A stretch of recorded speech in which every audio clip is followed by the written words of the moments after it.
The pilgrims around the tower will soon perform a ritual. Demon monsters are watching from the ranks. The sword master, Ray Chang, says that he will drive them all away. The man grasps his sword tightly. The gravekeeper, Jork Billmeyer, advances to face the skeletal monster, raising his staff into the air. Maria Jedger says they must stop this ritual at all costs. The night girl swings her deadly sword, but it is already too late. The tower's level changes from 12 to more than 12, and a new raid target appears in the tower. In the distance, a sword-wielding monster with a red cloak billowing in the wind emerges. This strange creature is one of the villains from the 5th season, called the Plague Lord. The goal of this raid is to defeat the Plague Lord. Many who fought against the Plague Lord died without a chance to fight, killed by disease. People retreated, many saying they did not want to die. The Plague Lord said that foolish humans would not be able to escape him, his terrible disease, and his deadly sword would reach anyone and everyone. Finally, a hero with a sword in his hand appears. Everyone shouts that it is him. People know they are now saved. This knight is ready to fight the Plague Lord without fear. Everyone knows that this young king will defeat any opponent and win the battle. He is the hope and support of all the people. The Plague Lord and the young king approach each other and prepare for the deadly battle. The rivals raise their swords high, each confident of victory. The villain shouts how the king dares to attack him alone, and that the hope of all mankind will die alone, drowning in a sea of plague. The king says he cannot yet let others see his power so that no one can uncover his plans. The young man attacks his rival and says that now he does not need to worry anymore. Seeing his opponent's abilities, the Plague Lord shouts that it is impossible. The people watch with hope as the king defeats the Plague Lord. Many turn and decide they must support their defender. The young king has returned and says that he has defeated this cruel monster and now the people are safe. Everyone says that the Plague Lord has finally fallen. Messages appear in front of many people. All players who participated in the raid receive a random equipment card, and the top 100 players receive higher level ability cards than rare ones. The end of the world has been averted once again. The player Kang Yusung, who defeated the season boss the Plague Lord, received the legendary equipment, Black Death, and the title of Lord Slayer. Once again, this world gets one more year of life, all thanks to our hero Kang Yusung, the player who ranked first for 4 consecutive seasons, who has the best achievements in the tower, has the highest level and superior equipment, abilities, and more achievement points. He is a hero among heroes. A young man sits at a table in front of a microphone. He is the king of heroes, Kang Yusung. A family sits in front of the television. A girl with a Kang Yusung toy says that Kang Yusung is on TV. The whole family is happy. People on the street say that Kang Yusung has returned to save everyone. Merchants sell shirts with pictures of Kang Yusung. Ray and several players from around the world return to save the world. The speaker asked Kang Yusung, as the representative of all the heroes gathered here, to say a few words to the public. The young man did not want to speak. Maria Jedger asked him to say something good even though he was reluctant. After all, the audience hoped he would speak. Maria Jedger repeated her request and mentioned that they were being broadcast on television. The girl asked him to look at the camera and smile. The speech took place in the interview room at the UN Forum in Geneva. Hundreds of millions of viewers were glued to their television screens tonight.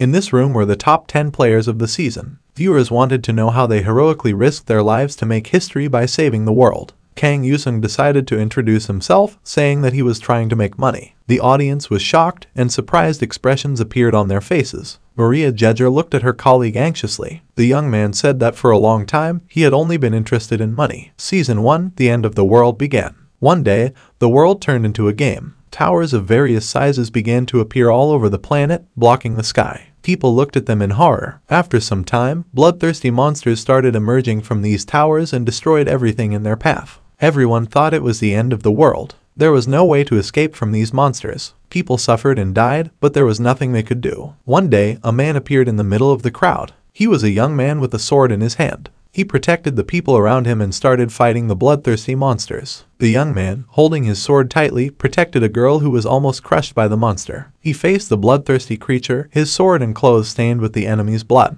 Besides this young man, other players also appeared who hunted and destroyed the monsters. The monsters began to be defeated for the first time. All these protectors had unique abilities and became the guardians of the people. People began to regain hope for the future. Since then, the world started to live by new rules. This became a new starting point. The heroes realized that the tower invasion could be stopped. The phenomenon of monsters emerging from the towers could be halted with preventive attacks. These bloodthirsty monsters were vulnerable, no matter how terrifying and invincible they seemed. These monsters could always be defeated if the towers were attacked at regular intervals. This is what the new players with superpowers and the ability to attack the towers did. These brave people became the heroes of the new world. Hero King repeated that for a long time, he had only been interested in money. The audience wanted a revelation, and they got one. Kang Yusung said he did it for money, which is why when the audience went out for a walk, he offered to sell t-shirts and posters with his image. The young man read comments about his appearance on the internet player forum and was surprised. Was it really possible to express oneself like that on the forum? The player community in the country formed on its own as the world gradually turned into a game. This community was called the Player Forum, where players shared information about attacks and exchanged items. Kang Yusung anonymously sneaked into the chat room and wrote that the Hero King was not worthy of respect because he chose money.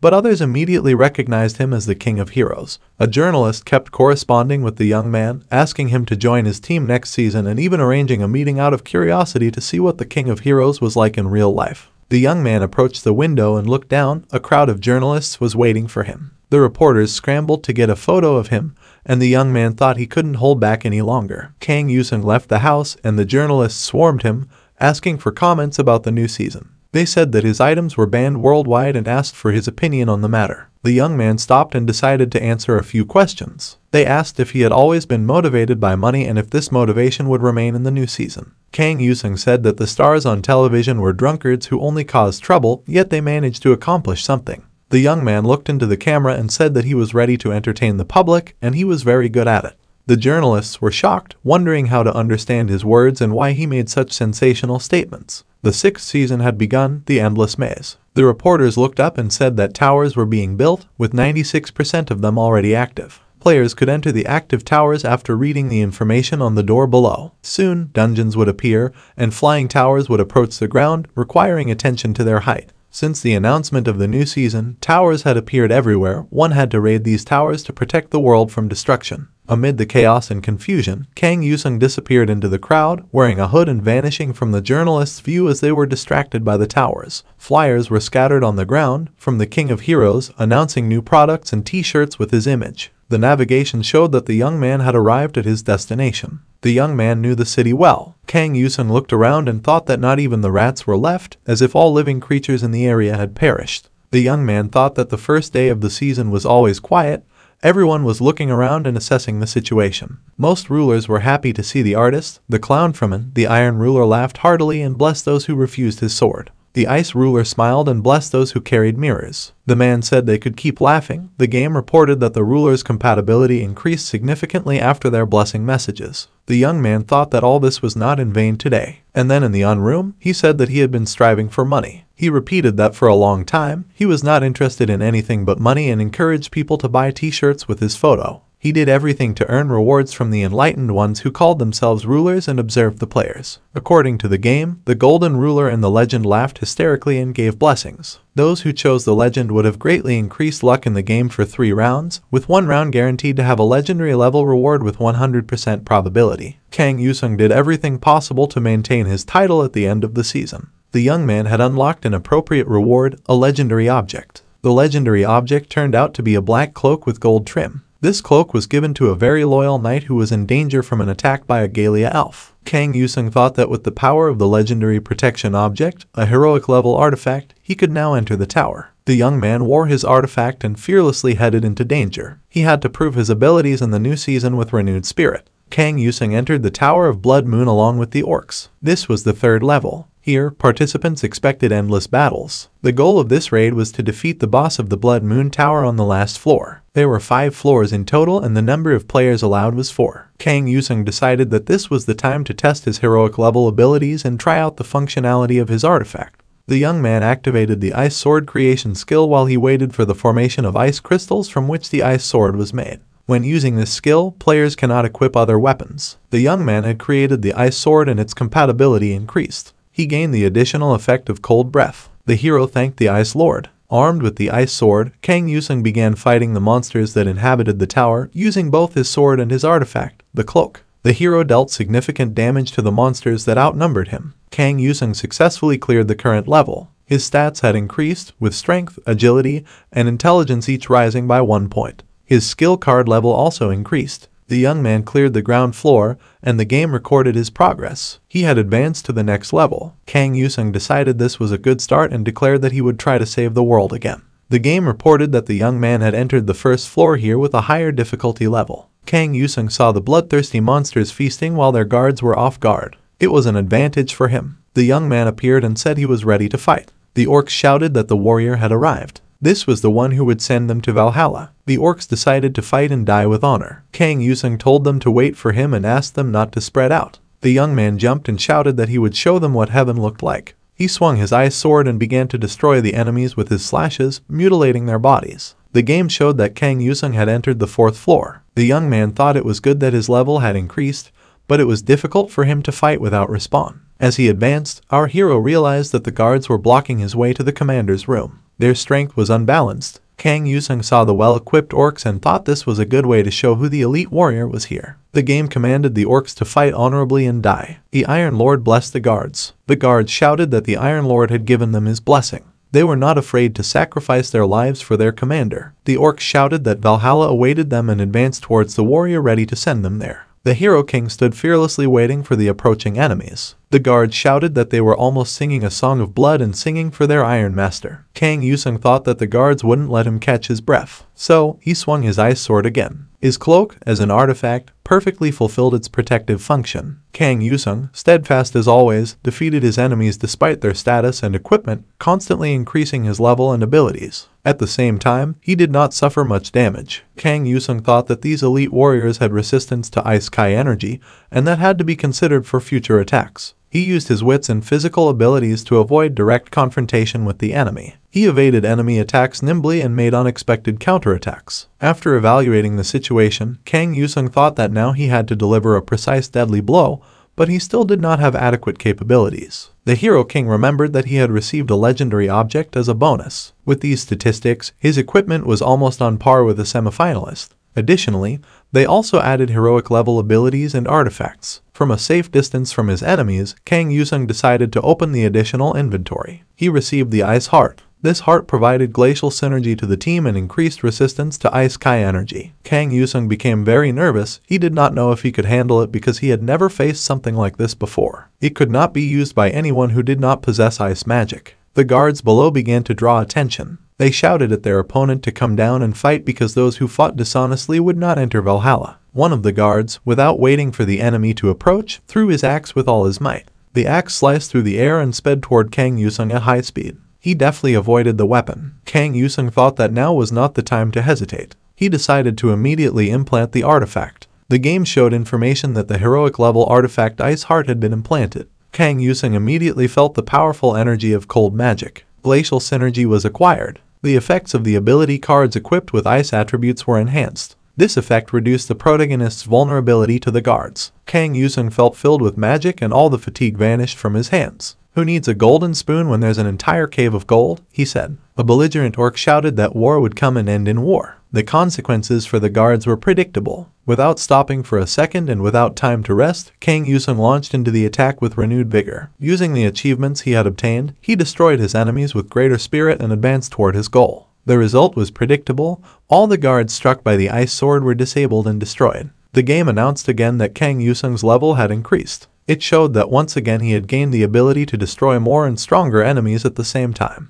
After another level up, the sword in our hero's hand changed. His sword became bigger and stronger. Now every strike with this sword increased the efficiency and damage to the enemies. The guards turned into ice structures when Kang Yusung's sword touched them or their armor. The game again informed that the protagonist's level had increased, further enhancing the effectiveness of his actions. The young man was now wielding two swords simultaneously. With these weapons, he fought skillfully and effectively parried enemy attacks. Once again, Kang Yusung's level increased in the game. The young man was getting closer to his goal. With each improvement in his abilities, the difficulty of reaching his goal also increased. The orc guards holding the warrior back grew stronger and stronger. The game reached a point where after every effective sword strike and defeating his opponents, Kang Yusung leveled up. The young man was tireless. No matter how large his opponents were, Kang Yusung could handle them with just a few sword strikes. His weapon was like lightning in space. After clearing the zone, the young man decided he had completed another floor. He waited for the game's message about it. To proceed to the next level, the system remained silent. The young man thought he might have missed something and there were still enemies somewhere on the floor. Out of the corner of his eye, Kang Yusung noticed an orc sneaking up from behind.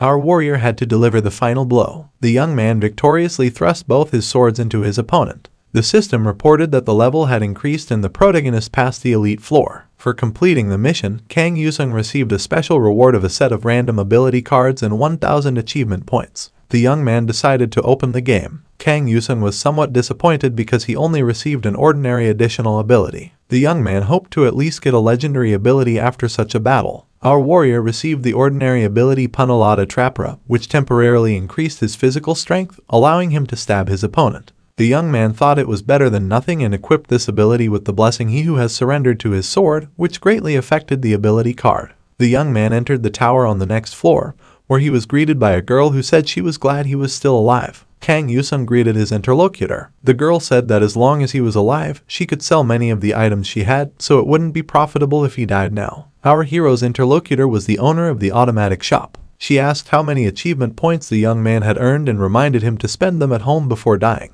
The shopkeeper offered to sell a deck of cards and said she might have a legendary deck. Kang Yusung said he was interested in speed and fire potions and might buy them. The system deducted 300 achievement points for this purchase, which was then added to his inventory. The girl didn't stop and asked Kang Yusung to buy at least one deck. The young man covered his ears with his hands and said he couldn't hear her. The system reported that the protagonist had entered the boss floor. The boss, sitting on his throne, said it was time for the decisive battle. The head guard shouted at the young man to fight with honor and die. However, the protagonist had other plans. By protecting himself with an ice ball, he also attacked his opponent. The young man thought he was fighting a giant in front of him, not an orc. Kang Yusung decided to use the fire potion he had just obtained. The space around the guard's head was filled with flames. At the same moment, the orc shouted Valhalla and jumped out of the fire, trying to attack his opponent. The orc couldn't find his opponent and shouted, "Where is he?" The young man silently approached from behind, preparing his ice sword to strike. The young man attacked his opponent. After this attack, the orc's body began to be covered in ice, freezing, and losing mobility. Our hero thought that with blessings, even low-level abilities could become very useful. The guard's leader said that it wasn't over yet and he wouldn't give up.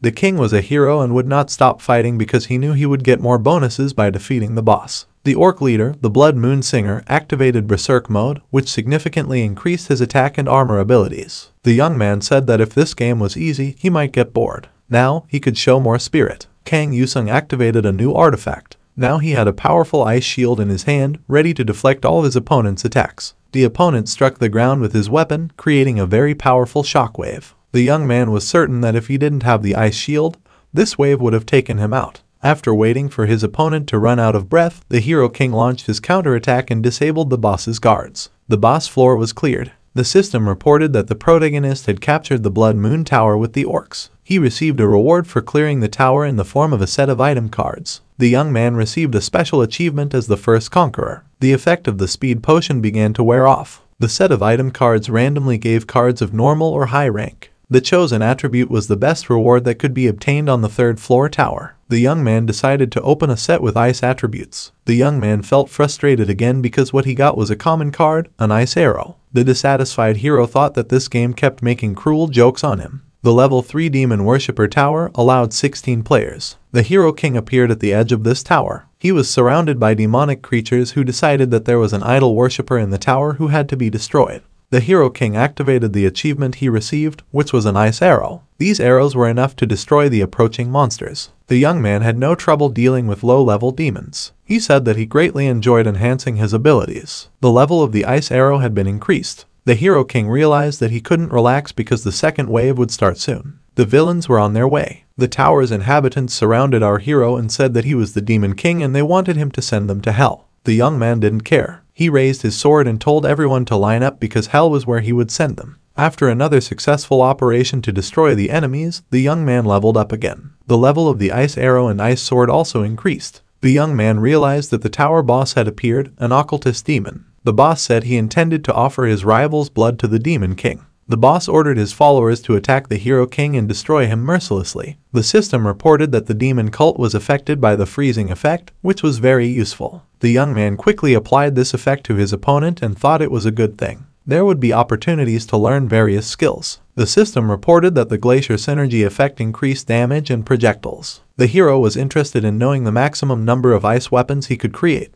The Hero King created several ice weapons and used them to attack his main opponent. The villains could not withstand all his attacks. The system reported that the main hero had defeated the demon cult. A message appeared indicating that the protagonist had cleared the demon worshipper's tower and received a random equipment card as a reward. The young man opened the card and received silver lats. He already had legendary items, so these lats were useless. The hero king thought that the ice sword did not lose its power even if it was divided into several parts. He did not feel any difference as long as it was not more than 8. The system issued a new task. The protagonist had to meet his shadow. One of the factions in the tower was very interested in him, a special event, namely a faction meeting. The world of the tower was full of various factions. The hero could join any faction, receive tasks from it, and get better rewards. Members of the council faction in the shadows said they remembered this mortal human. One of the partners asked if the young man wanted to join the faction. This could mean certain bonuses for him. The council in the shadows thought this was not bad since he had already cooperated with them in the 5th season.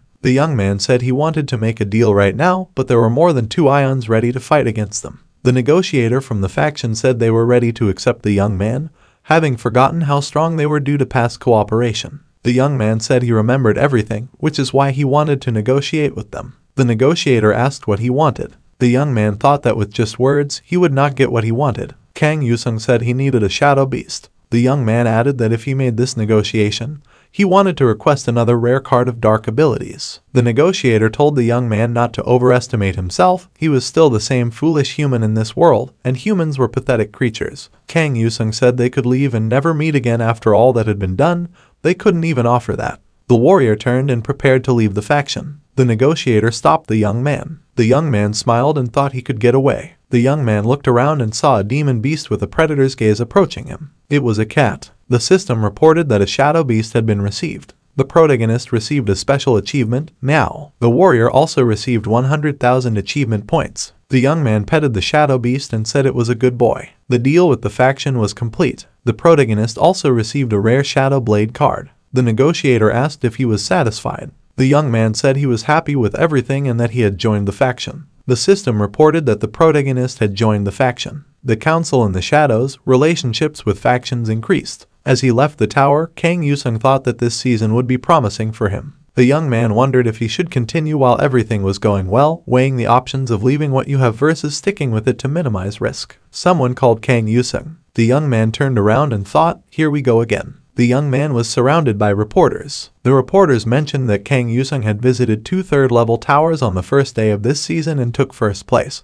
Everyone wanted the young man to share his impressions. He was a highly capable person and an outstanding player. Someone noted that the sword master from China had gone to the 4th level tower, and the players were more active in this season's raid. Kang Yusung wondered if anyone had really entered the 4th level tower. The young man asked who was with him. There were 5 veterans from the Chinese Communist Guild with this warrior, but 4 of them were already dead. Kang Yusung thought, who thought to give him the nickname Sword Master, given his ability to use other warriors as living shields. The reporters asked Kang Yusung if he really meant to say that the Chinese knew what awaited them. Someone said that the Sword Master had just entered the 5th level tower. The young man asked how many people accompanied the Sword Master this time. They replied that the Sword Master had gone alone. He entered alone, thinking that his opponent was very energetic. He was conquering the 5th level tower on the first day. Kang Yusung thought that there was no need to compete in speed at the start of the season. The young man considered his competitors, most of whom were gathering skills and items. The gravedigger had not planned to participate in the game. He was taking care of his business affairs. Kang Yusung thought that the sword master of the 4th level tower might have obtained a good item. The journalists were very interested in the young man's opinion about the sword master. The same question came from various mouths. Kang Yusung answered briefly, saying that he thought the sword master was stupid. One of the journalists asked if Kang Yusung would not compete with the sword master. Kang Yusung said that he also thought that he was stupid. If he had to choose between being a loser or a foolish winner, the latter was better. The journalists asked the young man to watch his words. The young man asked if any of them wanted to escort him to the 5th level tower. According to the rules of this game, only one must gain the glory to win. Each competitor fought for this right, guided by the clown master. The others began to place their bets. Most participants bet on Kang Yusung. The ice ruler bet on Kang Yusung, not wanting the young man to give up. The young man thought that this would be a fight for dignity. There was a special condition: the players could not be on the same side. The goal of the assault was to win while approaching the tower. The young man thought that the sword master was already inside. It was time to play seriously. The young man informed the system that he was entering the tower. The evil empire of Kalis had begun a conquest war and had reached the territory of the kingdom of Lodia after first increasing its military strength. The heroes had to carry out the historic battle by capturing or defending the fortress of Payas. The system offered the young man a choice between the empire of Kalis or the kingdom of Lodia. The young man thought that in this tower, a communist fought for the empire. There was no way to ban him. The Empire of Collies was not available as a choice. This side had been chosen by other players. The young man said that he still chose the kingdom's side. The game gave more rewards to the benefited. The system informed him that the player had chosen the kingdom of Lodia and would be transferred to the fortress of Payas. The young man appeared before the knights of the fortress. Everyone became excited. The player appeared before them. The knights rejoiced, thinking that God had finally taken pity on them. The knights embraced and congratulated each other. They said that this hero had come to save them. Kang Yusung assessed the situation with one look and thought that the knights here were developing their battle tactics. Judging by their equipment, they were ready to fight. Kang Yusung asked who was leading, wanting to be briefed. The war council turned their eyes to him. The young hero captured everyone's interest with his opinions. Another knight entered the room and remarked that the guest was quite careless. The knight who entered said that he led the defense of Payas fortress and was a member of the Lode royal family's side branch. In his presence, the young man had to follow the palace customs. The young man interrupted the commander and asked if they wanted to win the upcoming battle. The commander said that of course, they wanted to win this battle. They might lack military strength,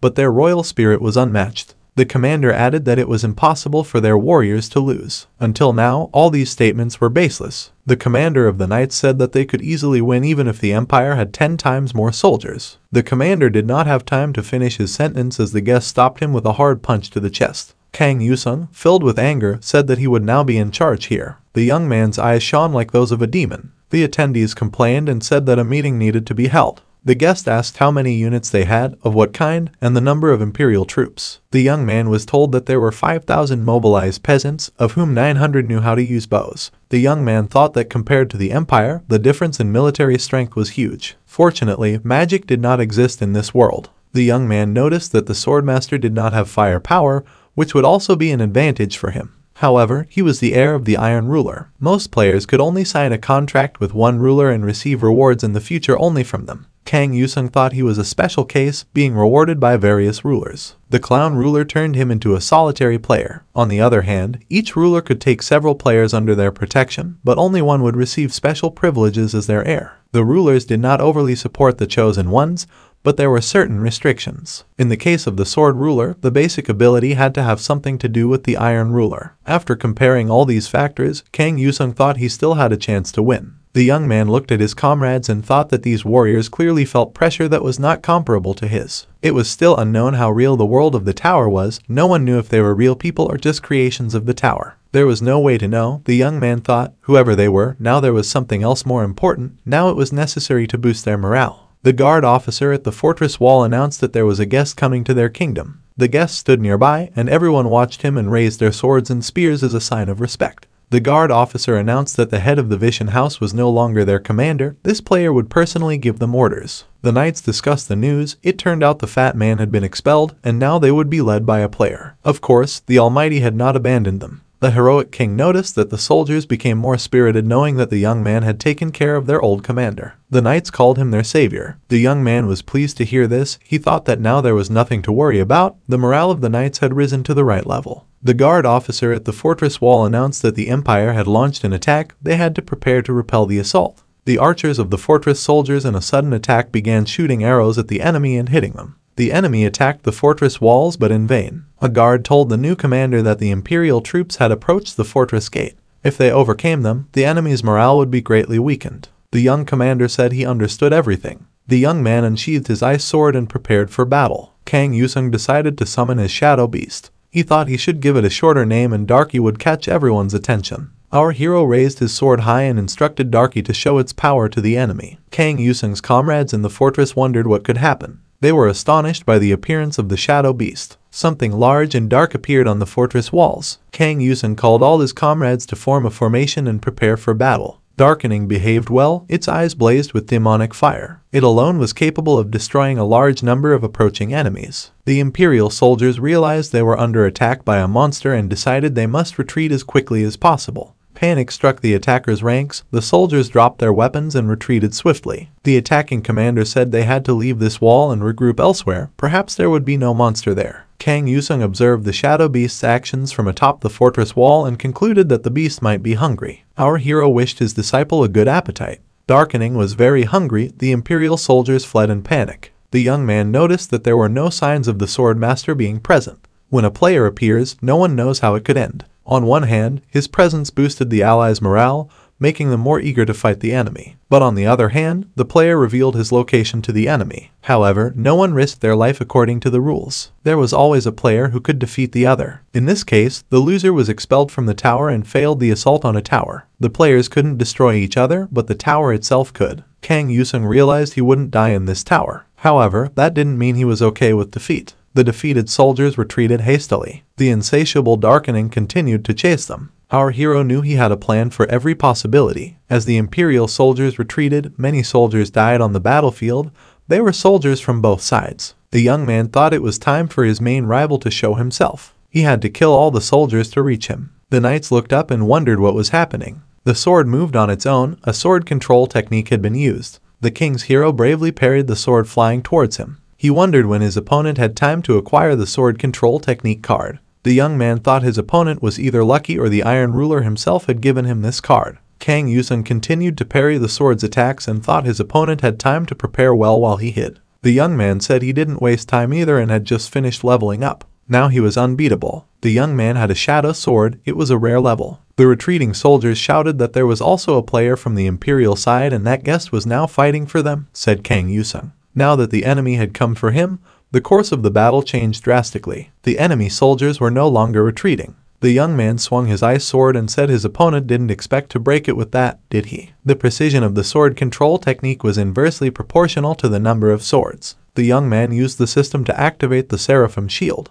Using it, he deflected the ongoing enemy attacks. The attack was so strong that after a while, the Seraphim shield was depleted. The recharge time for the shield was 3 hours. Kang Yusung asked his opponent, "You didn't expect to capture the fortress with just this technique, did you? That would be naive." His opponent asked if Kang Yusung knew how to achieve victory in this tower. Even if the fortress was destroyed and all the representatives of this kingdom were obliterated, the empire couldn't win until the heroes faced each other, said Kang Yusung. His opponent knew this but still chose to side with the empire. This was about making this confrontation happen. His opponent agreed and said that a player is a hero, and a hero's duty is to protect the world. The Chinese rival swung his weapon and said that there are people who cannot understand this. The young man added that people like that do not deserve to call themselves heroes and launched a war cry. Kang Yusung said that he listened to his opponent. But the fact is that the world he protects is not only made up of guild members from his country. His opponent shouted that Kang Yusung's death would be terrible and everyone on the live broadcast could see it. Kang Yusung replied that he wanted to live long, so that was not his opponent's decision. Our hero used Darky to achieve his goal. His opponent thought it was a dirty trick and tried to catch Kang Yusung's attention. The Chinese said that the rulers were observing this battle, so Kang Yusung should be aware of the burden of loss. Kang Yusung asked his opponent if he didn't realize why he was fighting. Our hero seized the moment and delivered a fatal blow to his opponent. His opponent said it was a despicable act. Kang Yusung spoke persistently to attack his weak point. Everything was a cheap trick. His opponent said that Kang Yusung should not retreat. After all this, they had to finish this fight here and now. Our hero thought that his opponent had actively participated in the battle from the beginning, not because he wanted to show how dangerous it was or to cheer on his soldiers. The wounded soldiers asked their hero for help. They saw the hero approaching them. The hero representing the Empire's strength continued to chase John and ignored his injured comrades. The headquarters of the Imperial Army was restless. The soldiers didn't understand how they could stop the monster. Someone suggested putting down their weapons and fleeing. One of the high-ranking knights shouted about what their player was doing now. A comrade tried to calm the Duke of Barmouth. Kang Yusung broke into the enemy army's headquarters and said that he finally found them. The young man added that he had his own way of handling this situation. The man swung his sword in front of those present and said that the only thing he had to do was complete the tower's task. For the young man, the tower's task was to destroy his rivals. The young man began to carry out this task. The rival knights thought that the Almighty had abandoned them. The knights, while fending off Kang Yusung's attacks, thought that they had to protect their master. So, they turned into a wall in front of the enemy. The Imperial player finally reached Master Kang, and seeing that he was already at his headquarters, he headed straight for him, saying that he was a bastard and had to pay the price. The young man said that his opponent should have disguised himself as an officer and hidden among the soldiers, so he would suffer fewer losses. Kang Yusung said angrily that he just needed to take advantage of the empire from his opponent. The opponent again called our hero a cruel bastard, which was not true. The Battle of Heroes did not happen because Kang Yusung had completed his mission. The system announced that the young man had completed the paid battle mission. Duke Barmouth and all the commanders of Imp collies were destroyed by an unknown mercenary, so the Imperial Army, after losing its leaders, decided to retreat. The system announced that Kang Yusung had captured the war tower. The young man ignored the Chinese hero. The Chinese soldier received a message that he had failed to capture the tower. As a reward for this victory, the system offered the winner to choose one of his opponent's skill cards. # translation into English. The essence of the great sword, iron martial arts, or sword mastery. Kang Yusung said that it was very good on the part of the system. The defeated opponent realized that now he was at a disadvantage and would lose one of his cards, calling his opponent a bastard again. Kang Yusung chose to master the sword. His opponent said that he would end him. The young man said that now he had to be responsible for his words. The system stated that the hero had received the chosen skill. The effect of the selected skill could be applied in his mind to control the sword. The young man equipped this skill. The Chinese opponent said that Kang Yusung couldn't hope this would end here. Now he would be considered his blood enemy. The second season of Kang Yusung. The young man saw the mask under his feet and thought that it was a familiar place. The boy with 1,000 faces and 1,000 skills wanted to be a hero. The young man thought about waiting for this day to come back to make the same decision. The young man wondered if he should start again. It was like running in circles. The clown announced that he would be a hero among the heroes, but others would stop understanding him. Moreover, others would start mocking, and there was a funny irony in it. The young man wore this mask after all,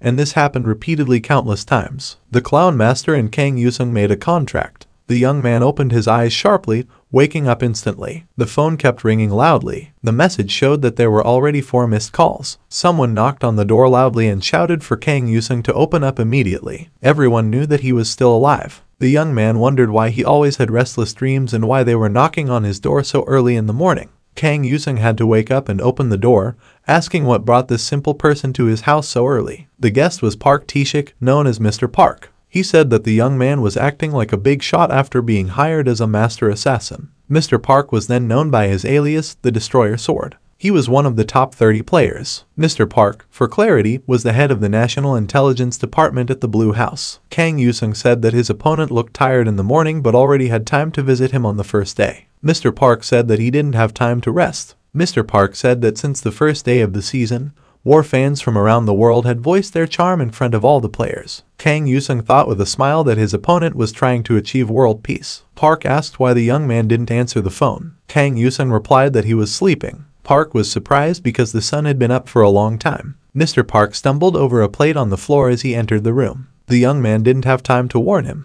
Mr. Park fell to the floor and thought about how badly the hero had messed up his floor. Mr. Park said that the naughty young man was frenetically selling shirts with his picture and living in such a bad place. The young man asked his opponent to avoid harsh words, then said that he felt uncomfortable. Park said that judging by his lifestyle, the young man was undoubtedly a child of darkness. Mr. Park mentioned that the young man worked hard for money and got his meals from a nearby Chinese restaurant. Kang Yusung asked what was wrong with the restaurant. The chicken breast is delicious. His conversation partner said he should try the dish from that restaurant. The young man suggested ordering 2 large portions with Kailiang liquor. Kang Yusung remembered that he knew this man before the world became a game at the computer club. A neighbor advised the young man to look ahead, saying that a battle was taking place. Kang Yusung had already completed all computer games with victories by the age of 15. He always said he just needed to survive. No one doubted that Kang Yusung would be the winner in every match. The internet cafe owner saw the young man and thought he was good at every game. The owner of the cafe was Park Tae-shik.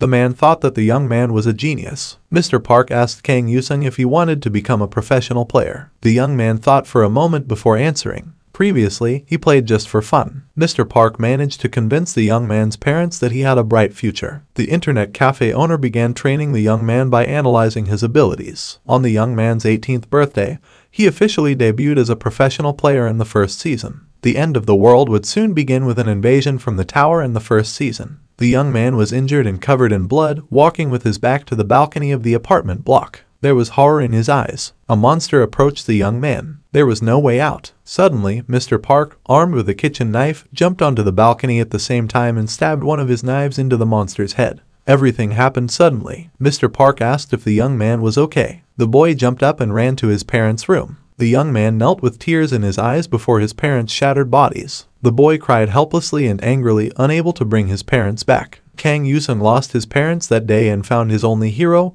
Mr. Park. Kang Yusung and Park were finishing the food they ordered from the Chinese restaurant. The young man asked his conversation partner, "For what?" Mr. Park said that he came today for the association. The young man wondered what was going on, whether they still wanted to use him for their own purposes. The Players Association was the only guild in the country run by almighty players. Mr. Park asked if the young man knew about the academy built by the association last season. Kang Yusung asked if it was a slave factory. Mr. Park confirmed it. The man said that the first final exam would be held there in a week. The association asked the young man about the possibility of the boy going. Mr. Park said he would write a resignation letter for the boy so that Kang Yusung wouldn't have to go there. However, Kang Yusung said he would go, which made Mr. Park very happy. His friend agreed to go as well. Kay said, "It will be good to see the new actors who will bear the responsibility of the country's future." A man asked under what conditions Kang Yusung would be willing to go there. Kang Yusung smiled and said that Mr. Park should ask them to change the exam time to 5 a.m. tomorrow. The next day, 5 minutes before 5 a.m., the graduation exam for the academy players began. The graduates who saw Kang Yusung recognized him as the Hero King. It was known that he would be their judge. Someone expressed confidence that everyone would pass even if they didn't have to win. They didn't understand why they had to be called at 5 a.m., thinking it might be a joke. An academy representative told Kang Yusung that their students were systematically involved in an intensive study program.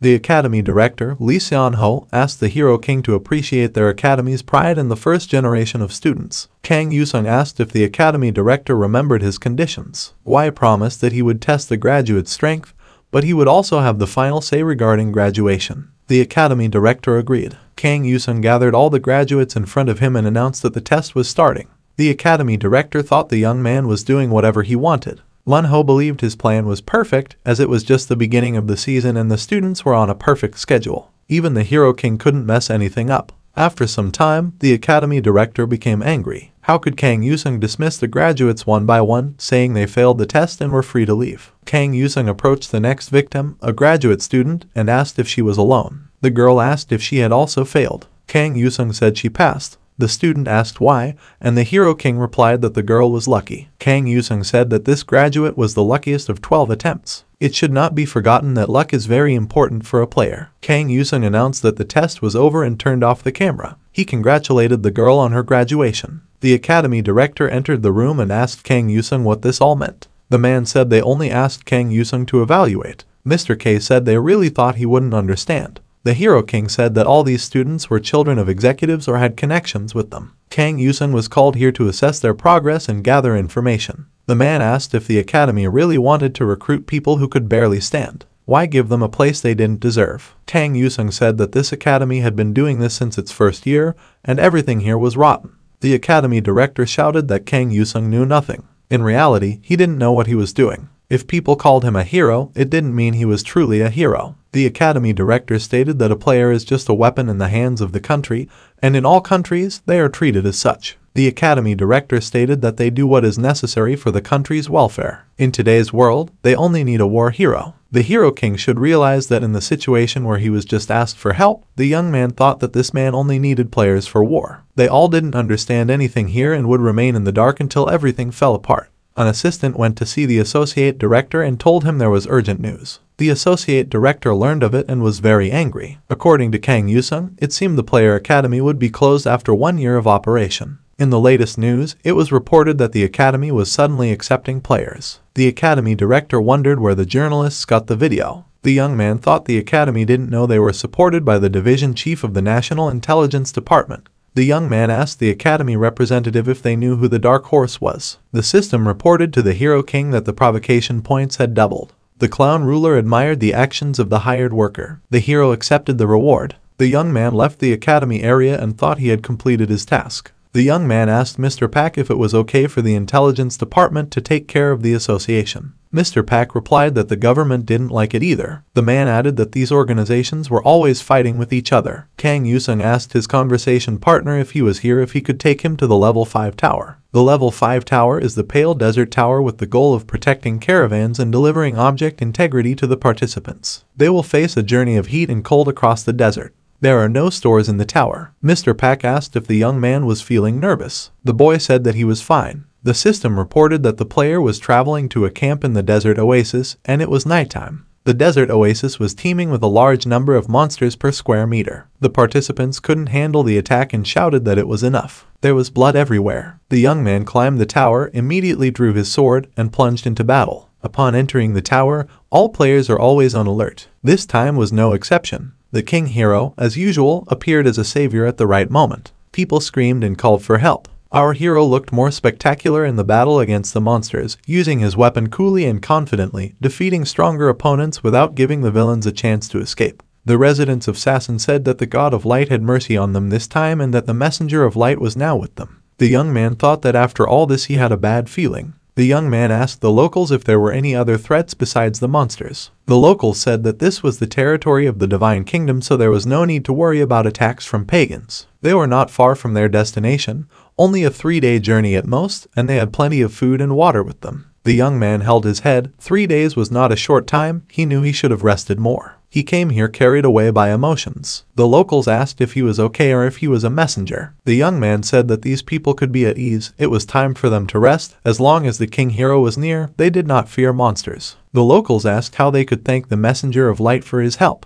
Life Force is a rare accessory that slightly increases health regeneration speed. The system reported that the hero could unlock this reward. The young man had forgotten about it when he opened the gift package. He saw that he had received a high-ranking growth stone. Kang Yusung thought that finally there was something valuable. He thought he didn't need this reward now but would keep it for later. The young man asked for his assistant's help and said it was time for Darky to eat. The cat started devouring all the dirt in the surroundings voraciously. Kang Yusung noted that this was troublesome, but you couldn't entrust everything to your spirit. Having the required level, the young man thought while his sword moved following his mind to destroy the enemies. He realized that this was quite a useful ability. The system reported that the hero's level had increased. With a higher level, Kang Yusung became more successful and aggressive when facing approaching monsters. Monster blood splattered everywhere. The system reported that the sword control ability level had increased. This was another achievement. Kang Yusung realized that an adult sand predator was preparing to attack him. The ice weapons were ready. Our hero thought there was still much work to be done here. Maybe the night was over, but the young man was not discouraged. He knew he would have a long rest after winning the victory. The young man turned his attention back to the cat figure chewing on food non-stop.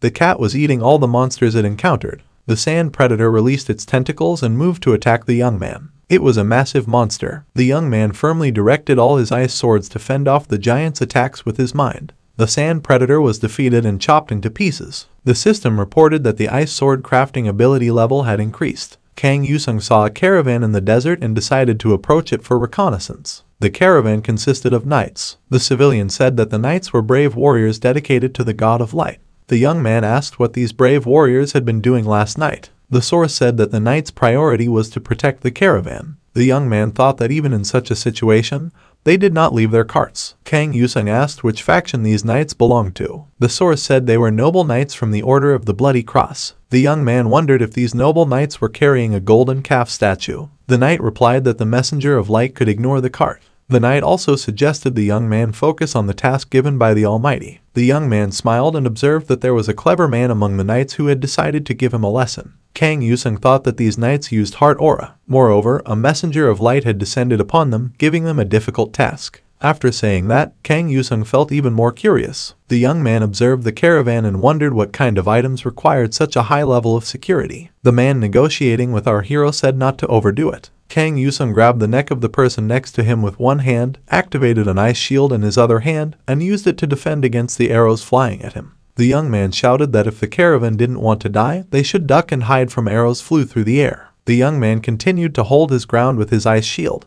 The knights guarding the defense shouted that they were under attack by heretics. Mounted attackers approached the caravan. The horsemen declared that they were evil rebels. How dare they attack the Holy Kingdom's territory? Kang Yusung admired the horsemen's tactics. They attacked with bows and then retreated. The leader of the knights shouted that they should give the attackers a chance to retrieve their objective, remain in position, and activate their mana shields. The knights only defended themselves while civilians accompanying the caravan began to fall to the enemy's arrows. The young man thought the knights didn't care about their comrades. Kang Yusung said the knights could defend their own golden calf. The young man immediately attacked the horsemen. The hero's goal was to protect the caravan and ensure the object was delivered intact. Kang Yusung threw his spear at the enemy. The spear landed in front of a horseman. The attackers decided that the enemy's attack wouldn't reach them. Suddenly, a stranger appeared, attacking the knights with skill and agility. There were casualties among the defenders. Kang Yusung drew his dagger and jumped into close combat with the horsemen. He needed to achieve the goal of this assault. Kang Yusung realized the stranger attacking the caravan was a desert elf. The young man leaped towards the desert elf, still defending himself from arrows with his ice shield.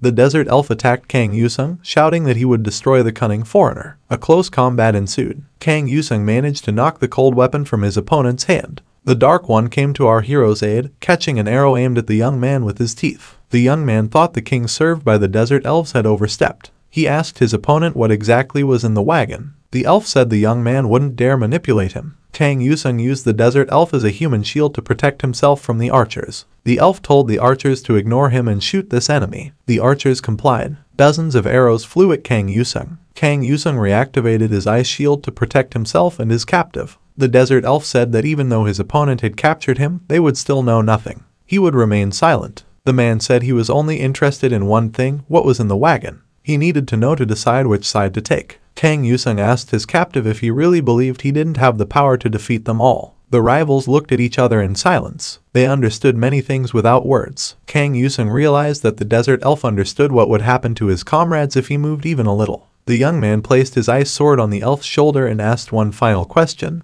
What was being transported in the wagon? The elf was furious. How dare this man call the object a princess? He deserved to be destroyed just for that. Kang Yusung said he now understood everything. It turned out that these people had kidnapped their princess. The young man told the fairy to go back and inform them that he would provide special assistance and save their life. The fairy replied that she couldn't do that. Kang Yusung responded that it would be better to have another chance than to die here and now. The desert fairy ran toward her companions. One of the knights ran towards the young man. The knight asked why the young man let the heretics live and allowed them to leave. The hero answered that he needed to confirm something first. Yang turned and walked toward the caravan. A mounted knight approached him and placed his sword at the young man's chest, asking where he was going. The young man, the hero king, told the knight to step aside. There was something he needed to check. The knight said he couldn't let the young man pass even if he was a messenger of light. The young man said it would be better for the knight to step aside while he was still asking politely. The demon had already shown his cunning eyes. The young man approached the cart and opened it, saying he could save her. The young man approached the cart's passenger. Kang Yusung saw a girl with shackles in the cart.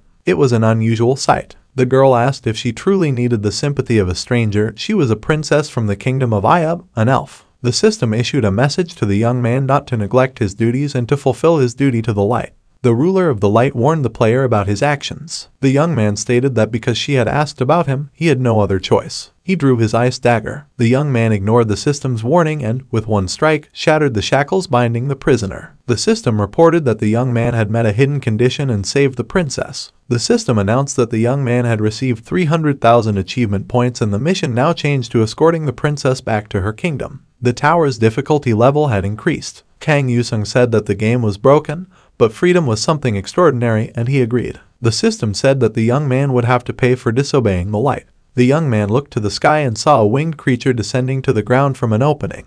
The system reported that one of the tower's powers had turned against him. The guardians of the light appeared in the sky, which was not a good sign. The guardians of the light served the ruler of the light and executed his orders. The ruler of the light watched over the hero wherever there was light. The knights announced that the followers of the light had descended upon them. Regardless of the young man's foreign status, they had to destroy him because he had challenged the light. Kang Yusung said that these knights had become too bold after help arrived. The princess asked who it was. The young man thought before the hero king said that the girl could relax.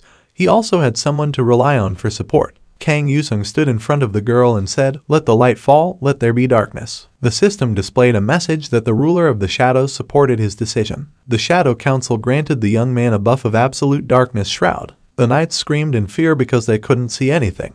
Indeed, there was no light around as if it had been switched off with a lever. The hero king said that he knew this side offered much better rewards. The knights screamed in fear that they didn't want that fate. The light guardians roamed in absolute darkness. The knights screamed in fear as they suffered defeat without realizing where it came from. The sailors were confused, not knowing how to proceed. Total darkness covered the land. The hero king took advantage of the surprise factor of the darkness, rose, and used his sword to attack the light guardians. The winged creatures screamed, wondering how this pathetic human could do such a thing. The system had issued a message indicating that the ruler of the light faction had an irreconcilable hatred towards the protagonist. The light ruler's favor had increased significantly, and the player's status in the faction had risen. Vulnerability to darkness had increased. The young man thought he could finally see and noticed that he was walking in the right direction. A large number of factions continued to observe the young man's actions in the tower. His actions had genuinely aroused interest. The tower world and the world inside the tower were not the same. The bloody cross knights and the elves were creatures of the tower, they were components of the tower world. However, the rulers and their powers were on a higher level, representing the tower world itself. Players were mediators between these two worlds, the power allowing rulers to intervene in the tower world. However, players were not obedient puppies who only followed the ruler's will. The young man remembered how the people accompanying the caravan said that the god of light had pitied them. The light messenger was with them. Initially, the purpose of the attack was to protect the caravan and safely deliver the object. The elf then stated that the hero dared not refer to the object as the princess. The young man thought of finding hidden meanings within the tower. Players could make their own decisions as prophesied in the Shadow Council. The protagonist thought he would get better rewards if he rebelled against the light. If there was an idea, there was no need to doubt whether it could be done. Even the rulers could not resist the laws and restrictions that bound them. The light overseers called the young man a foolish creature. Kang Yusung felt how much the light observers hated him. As long as he was in the sea-level tower, the angels above level 8 couldn't come here because of the tower's rules. The light observers decided to destroy the darkness with their light. The creatures guarding the light sent brilliant lightning to the ground, destroying the knights accompanying the caravan.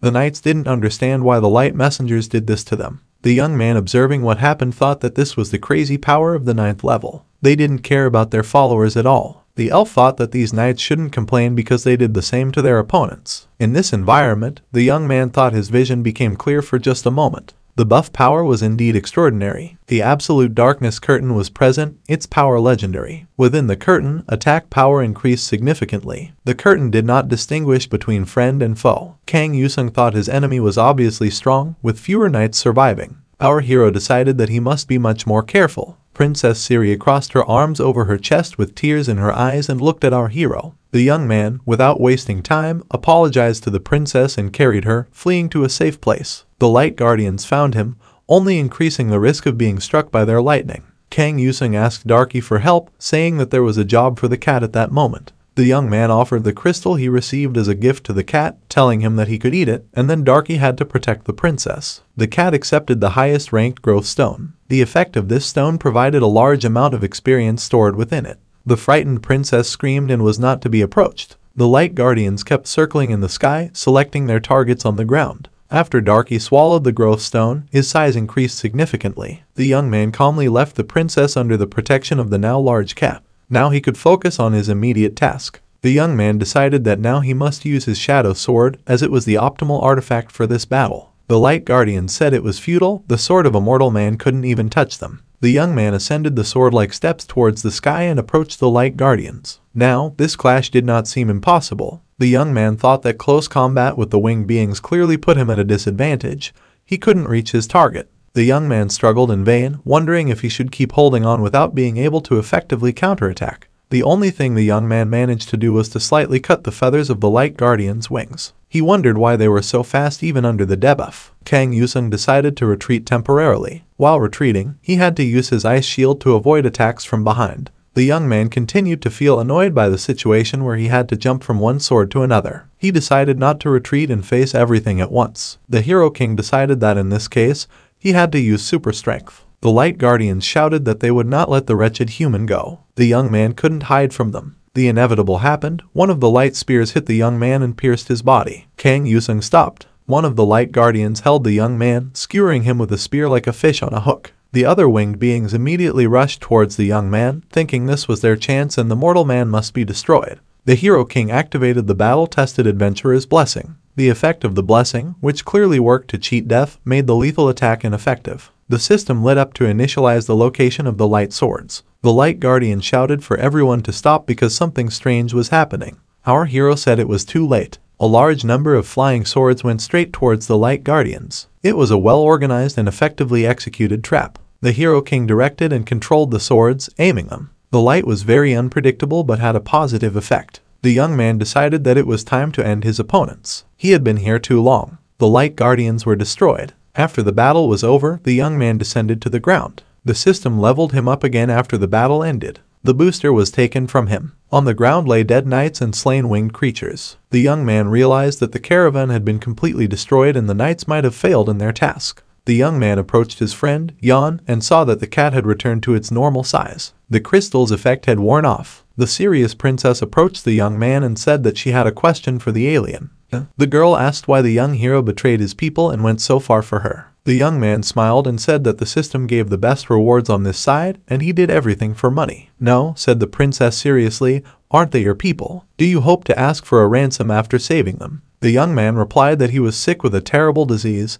hating people. The man looked at the princess and said that her question sounded very strange. He couldn't think of any other answer. Kang Yusung kept thanking the dark side for being able to protect the princess. The girl, under the shadow of the cat, remained under his protection. A few days later, some horsemen appeared at the border of the elf kingdom of Iob. They were King Gyro and his companion, Princess Syria. The princess spoke to the young man and said that she felt indebted to him and sincerely thanked the stranger. The young man said he had not yet received his reward. The girl smiled and replied that she knew how to choose her words. Princess Syria extended her hand to the young man and asked him to grasp it. The girl clenched her fist. The young man received information from the system that he had passed the Pale Desert Tower, which was a high difficulty mode. The hero received a mark of trust, a kind of reward. The princess handed a crystal to the young man on a string. Princess Syria gave the mark of trust to the young man. Its true value was still unknown, but it would surely be useful someday. Princess Syria of the Elf Kingdom was kidnapped, but a young man brought her back and she later became queen. The carriage arrived in Busan. The young man looked out the carriage window, his gaze calm and indifferent. 4 hours earlier, Mr. Park had told Kang Yusung that he had to go to Busan. The man was very excited. The young man asked why it was necessary. Was something happening there? Mr. Park said that nothing had happened yet, but when it did, it would be too late to go. Kang Yusung asked why he had to go there. Mr. Park said that something would happen there soon. Natasha Ivanova was a well-known criminal player, known as one of the black players hiding from her government. This woman arrived illegally at the port of Busan and began camping in the tower with her 4 companions. She had a legendary skill card, the Absolute Darkness Curtain. Mr. Park asked the young man if he had met zombies on the train he had taken. The young man said that he knew Mr. Park was watching him and asked if he could request a car. Mr. Park said that he had received information about the tower where Ivanova's group had entered. He asked the young man to go there. Mr. Park added that it was a level 5 tower. The system had issued a level 5 tower mission. It was a zombie apocalypse tower with biochemical risk factors present. The goal of the raid was to survive until the designated time. The time remaining to enter the tower was 13 minutes. Kang Yusung managed to enter the tower before the designated time. In the early 20th century, a pharmaceutical company discovered a deadly virus in its secret laboratory in Busan. After that, the entire city was closed off. Kang Yusung was shocked. He knew nothing normal could be expected from a level 5 tower. He had to survive and escape from the hungry infected and the secret support forces. A pharmaceutical company, a terrifying monster filled with the infected, roams around the tower. It is a strange and ugly creature. Kang Yusung is ready to face this monster. He wonders if it is right to call it a zombie. Kang Yusung keeps a safe distance, asking his cat not to get too close to the monster. He is at a safe distance, but if necessary, he is ready to attack the monster and protect his master. A giant devil whale that had become darky opens its mouth and swallows the monster. The monster is swallowed whole, and the danger is averted. The young man says that the growth stone has changed a lot. His cat is unclear why the cat chose the form of a whale. Satisfied and happy, Darky transforms back into a cat. He successfully completes his task. The young man hears applause. It is applause for him. The boy looks around and sees a red-haired girl accompanied by a bodyguard approaching him. The girl continues clapping, saying she was waiting for the young man. Our hero observes, this is where Natasha Ivanova is. The girl says with genuine interest that she sees before her a true hero of all heroes. Ivanova asks, can't a young man leave a villain like her alone in this tower? Kang Yusung says that Ivanova is a member of the Red Mafia, pursued by her government, and landed illegally with her accomplices at the port of Busan. The girl laughs and responds, will this hero really capture her and imprison her forever? Our hero shows the kind of sword he has and says she can be calm for now. He does not realize what kind of threat she might pose. The girl says it is an unpleasant task to judge her from the perspective of his corrupt country's intelligence service. Kang Yusung says he suspects Ivanova and her accomplices plan to surround him and feed him to the zombies, and her small gang members are already hiding somewhere in ambush. The girl is surprised and has to admit, so, Kang Yusung knows that I am in your country's intelligence service and still you dare to come here. Kang Yusung says that the girl is wrong. It was really his plan to become a snack for the zombies. The young man explains that he had no other chance to gain legendary abilities. The girl says she knows, very effectively avoiding the young man's attack. The young man tries to attack his opponent using an ice sword.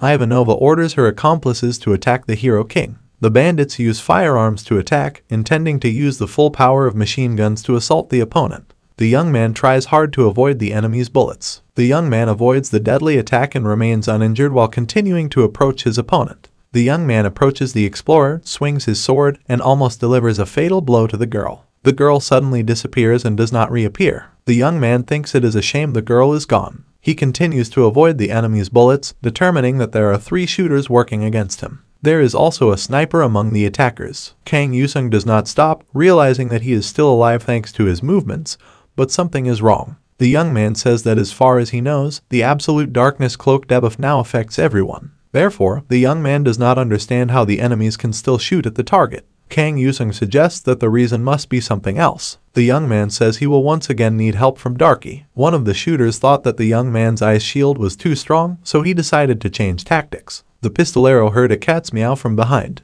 The cat said, "Meow," and pounced on the villain. The shooter had no chance to escape, and the cat easily dispatched the villain with a light swipe of its paw. One of the shooters realized what was happening and shouted for his comrades to get out of the cat's shadow, or they would die. Kang Yusung wondered if the remaining arrows could truly see the shadow of his darkling. The young man was trapped. The dagger held by Ms. Ivanova appeared at his throat. The girl said that if the young man didn't want trouble, he should behave. That would determine whether he would be allowed to live. The young man asked if someone who truly wanted to destroy would say such a thing. Ivanova said the young man shouldn't underestimate her intelligence services. Ivanova stated that she wanted to talk to the young man about the achievement points he received a few days ago for successfully passing the level 5 tower. There was a very high amount of them. The girl asked, it seems the young man cleared it in hard mode, but then only went to lower level towers. The same thing happened last season when survival skills were removed. Ms. Ivanova told her colleague to immediately get rid of the cat. The other details would be known later. The young man was silent. Ivanova said that in this case, it would be better if the young man talked a lot. Kang Yusung asked, how will he kill him? The young man said that in this case, he wasn't real and his efforts would be in vain. The girl was very surprised. The young man explained that initially, this wasn't an absolute darkness curtain, but rather a trap to lure him. Right, isn't it? Yon asked. Ivanova created this trap to obscure your perception. It only works with the enemy's senses. Kang Yusung said that there was only one option to test their assumption. The ability to create legendary level illusions allowed him to manipulate what his target saw. Kang Yusung directed several of his swords at Ivanova. The girl was very close to the young man. Ivanova was temporarily disabled. Our hero said that she was good at deceiving others, but that didn't seem to be her main strength. The young man said that it seemed now he had to be the food for the zombies. The system reported that a player from the tower had died. The young men were distracted. The secret forces from the tower detected the presence of the survivors. A spy drone flying over the area reported that several survivors had been detected. Armed robots appeared on the roof of a building. The robots received orders to destroy Ivanova's men. They decided it was time to retreat.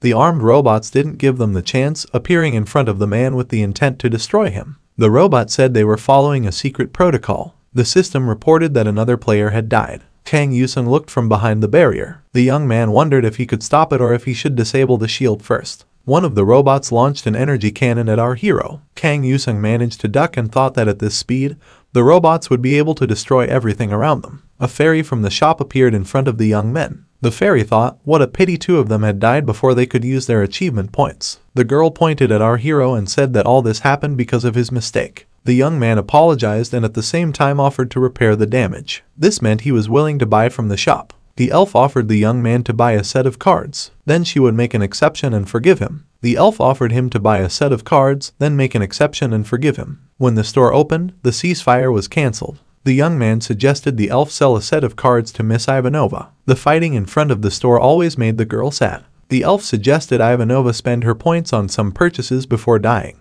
Ivanova pretended to be sad. The elf told Ivanova that she would never get out of the tower alive. Ivanova thought that after hearing those words, no one would want to live. The shopkeeper girl offered Ivanova to buy a set of cards. If a legendary card came out, it would mean the girl had a chance to survive. The elf suggested to the young man to spend a lot of money on a set of cards and said he could get a legendary card. The young man replied that he had the ability to get a legendary card. Ivanova asked if she really needed to spend all 374,400 achievement points to get a set of cards with random abilities. What was the point of this transaction? Kang Yusung observed the business developments in silence. He also felt that many things did not make sense in such a store. Ivanova looked at the cards she had bought, but they were just ordinary cards. The girl realized her achievements were in vain. The elf told Miss Ivanova not to give up, the legendary card would surely appear, so they had to buy several more sets of cards. The young man said that watching a house burn was enjoyable. The boy thought it was fun to watch. Ivanova stated that she would check the last set of cards. The elf said there were still 7 more sets of cards. The explorer thought that he must get at least one useful map, or he would surely die. The girl had already received at least one legendary card, even a heroic card would be enough. The elf stated that the girl was not lucky today. The merchant said that Lady Ivanova still had 4,000 points. Did she want to buy a special potion? The Hero King said that the sales time was over. The goblin asked again if the hero wanted to buy a deck of cards. The merchant opened the card deck box and mentioned the sudden and unexpected death,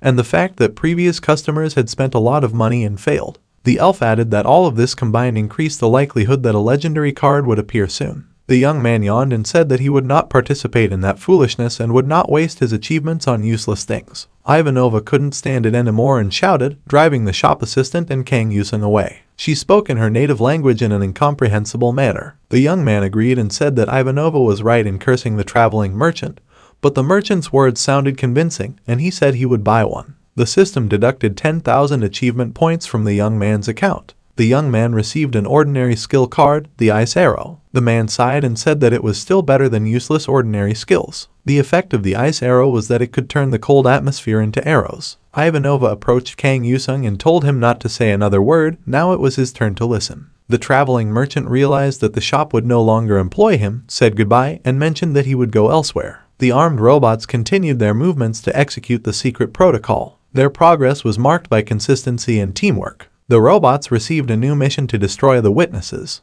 The witnesses were Kang Yusung and Ivanova. The young man decided not to hide and to fight the invaders and also increase his rank. The young man took the blows, but the robots were indestructible. He thought that these enemies had many resources. The man thought that he should buy shares in a pharmaceutical company when he got home because it would take a long time to recover. The young man had used his resources to create ice crystals that could distract the enemies. This was supposed to help him in the fight against the robots. The magical ice crystals successfully suppressed the combat power of the armed androids, which were then effectively disabled. The system reported that our hero had cleared the zombie apocalypse tower. A random gear coupon would be given as a reward for the clearance. The system informed that as a reward for being the surviving winner, the young man could take a skill card from the losing players. Kang Yusung thought that he didn't even need to look when the tower was cleared and the players were in their own world. The losers also returned, including Ivanova and her assistants. When they returned, the young man told the assistants and thought that 2 of them had died by the claws of his dark creature and the other 2 were in so much pain that they couldn't escape. The female explorer and her assistants were morally crushed and didn't know what to do next. The young man, while saying goodbye, said that everyone had done a good job today and all got what they deserved. Lady Ivanova couldn't understand how this could happen. They had everything under control. It turned out that Kang Yusung had thwarted all their plans. Kang Yusung asked if they really wanted to be caught. For that, they just needed to call the police and turn themselves in at the nearest police station. It wasn't his concern anymore. He had done his part. He wondered if he would just leave them here and walk away. He had never been treated like that before. The young man suggested the girl tell the superiors how great the king was as a hero and that it was time they stopped doing what they didn't know how to do. The young man said he wouldn't destroy them, the dead don't speak, and he needed someone to provide information. The caller on the phone asked the young man why he let them live. The young man replied that it was compensation for their legendary skills and to allow him to see what it felt like to die if the right card didn't appear. The caller was angry and shouted why he let those who attacked him secretly go unscathed. Mr. Kang asked who the caller thought he was. He wasn't a psychopathic killer. He asked him to calm down and behave. The young man's caller was Mr. Park, who noted that the young man knew how to speak and was very polite. Mr. Park asked why the criminals came in the first place. The young man suggested that the criminals came to destroy him from the start. Mr. Park said he was very close to the young man despite being a bad thug. Kang Yusung said that Mr. Park's internet cafe survived only thanks to him. Mr. Park told the young man to be careful on his way home and not to worry. The young man thanked the caller for his work and sensitivity, saying that they worked like a real team. Foreign players in the tower received various names. The same happened here. Weapons were indicators of military power. Unbalanced techniques directly became heroes. The players involved were not just heroes but war heroes. Take Natasha Ivanova, for example. There were people who killed the enemies of their country without hesitation. The young man thought everyone wanted him to be a hero too. He didn't see the point. He thought there was no concept of a hero in today's world. However, on the streets, he was recognized and called a hero by the king. The young man quickly covered his head with a hood upon hearing comments from passers-by. He didn't like being recognized. He thought he wasn't careful this morning. The passersby talked among themselves. A young man said he shouldn't point at the hero with his finger, after all, he was a thug. The girl disagreed, saying it was just an image. In reality, he was a very honorable man, but the journalists didn't forgive him. The passersby turned and walked away, saying that whatever happened, this character was the most active every season. Without him, this world would have ceased to exist in the second season. They also said the hero secretly donated the profits from his t-shirt sales to charity. The passersby observed that the young man did all this for show. Regarding the t-shirts, the legendary ones would be out soon. After all, this kid wanted to make more money. The tower hung in the sky above. Besides that, there were no signs of trouble. The young man failed again in his attempt to escape unnoticed by the annoying reporters. The irritating reporters saw the king of heroes and chased him. The kid thought he had been caught before reaching home. The young man decided that the best way out for him now was to visit the tower. He would go there anyway. The Tower of Swords and Magic, level CCO, aimed to complete the story in the tower. The visitors said the goddess watched over them, and the sacred ceremony to summon the warrior succeeded. The young man from the tower bowed before the girl and thought she was a saint. The girl said she was happy to meet him. The young man answered her prayers and said he was a warrior from another world. The girl extended her hand to the young man and introduced herself as Alicia, the 17th saint of the Celestino kingdom. Kang Yusung greeted, smiled, and said it was obvious. The young man introduced himself and said he was a hero who saved the world quickly and without overlap. Everything was calculated and ran like Swiss clockwork. The young man asked how he could be useful to Saint Alicia. The girl said that before she could answer that question, she needed to explain the situation on the continent of Philia. The young man stepped forward and suggested that there might be an issue involving some kind of confrontation between holy beings and demons. Saint Alicia smiled and said that the brave warrior was very clever. The girl added that the young man should know that holy beings and demons once lived here, which in turn led to a war between light and darkness. The girl continued her story for 30 minutes. Half an hour later, the young man sat with his eyes closed. What went in one ear came out the other. The young man asked if it was time to save the world from the demon attack. The girl was surprised by her conversation partner's impatience, saying that she had just begun telling her story and returned to talking about the inhabitants of Celestina. This time, Saint Alicia said that the young man had to undergo a test. The young man, bored with this monologue, turned and headed for the exit. Saint Alicia shouted after him, "Where is the brave warrior going?" The young man, without stopping, said that he was going to carry out his mission. The girl said that he didn't even know the conditions of the mission. Saint Alicia tried to grab the Hero King's hand. The young man asked Alicia if she herself knew the conditions. The girl said she did not. The young man replied, "Then there isn't much difference." Suddenly there was a loud explosion and flames appeared. Saint Alicia said that she had a vague suspicion that a demon had appeared in the temple. Alicia wondered how a demon could set foot in the Holy Land. The young man was not actually interested in that.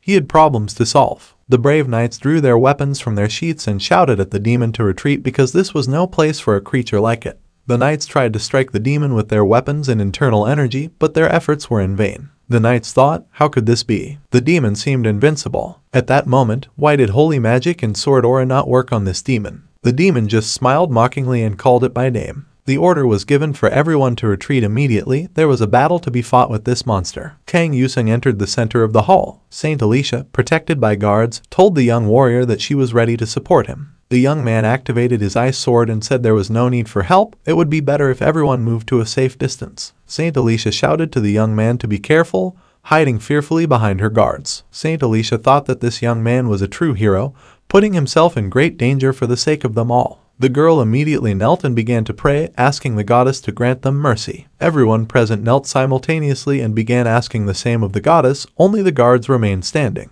Their service continued, and a very cold protective barrier formed around the worshippers. He held his head, and Alicia noticed and asked if he was hurt. The young man said his head was not okay, that the demon was sending him telepathic messages. The demon told him that they would soon arrive at the arch. Soon, the world full of light that they hated would be engulfed in darkness. The demon continued to teleport and said that the young man should get out of his way. Alicia looked at the young man and wondered how this could be, imagining how difficult it was for her protector. The Hero King said that they must not delay and asked where the arch was. The saint could not believe that the end of her world could be so close. The girl said she had an idea about the arch. The young men mounted their horses and prepared to test this assumption. The journey was not easy. Darky had been sitting comfortably in his master's lap. The young man asked if the cat was also bored. The cat mimicked the demon's growl very well, though it was not actually the demons growling in the room but Darkish imitating the growling sound. The young man thought it would be a good idea to wait to use the shadow sword if he had to use it that way. Darkling should also save his thorns for now. Alicia asked if they should slow down a bit while they were riding. The young man said there was no need. He believed it would be more efficient to do everything his own way. After all, no one would say anything to the best player. That's how to use legendary abilities. Here, in the Adventurers Guild, everyone is welcome. The young man asked the merchant if he had something that would allow him to enter the labyrinth. The girl asked if he had an adventurer's license. She told him to wait, and after a moment, she gave him ticket number 216. The youth sat at a table and, while waiting, decided to drink hot chocolate. Alicia told her companion that the place called Garcia was a town with a labyrinth, in case anyone didn't know. This city maintains neutrality and is located between the sacred kingdom of Celestina and the Drago Empire. The city is built around an ancient underground labyrinth, which is a land of possibilities. Kang Yusung said it would be difficult to find a better place to hide the arch, an ancient weapon from the Celestina people. Number 216 was announced, and the youths paid attention. It was their number. The girl asked them to sign some documents. It was the rule. Alicia was willing to sign. Kang Yusung asked for a bit more time. The young man said that no one is responsible for deaths in the labyrinth. Even if bodies or property are found,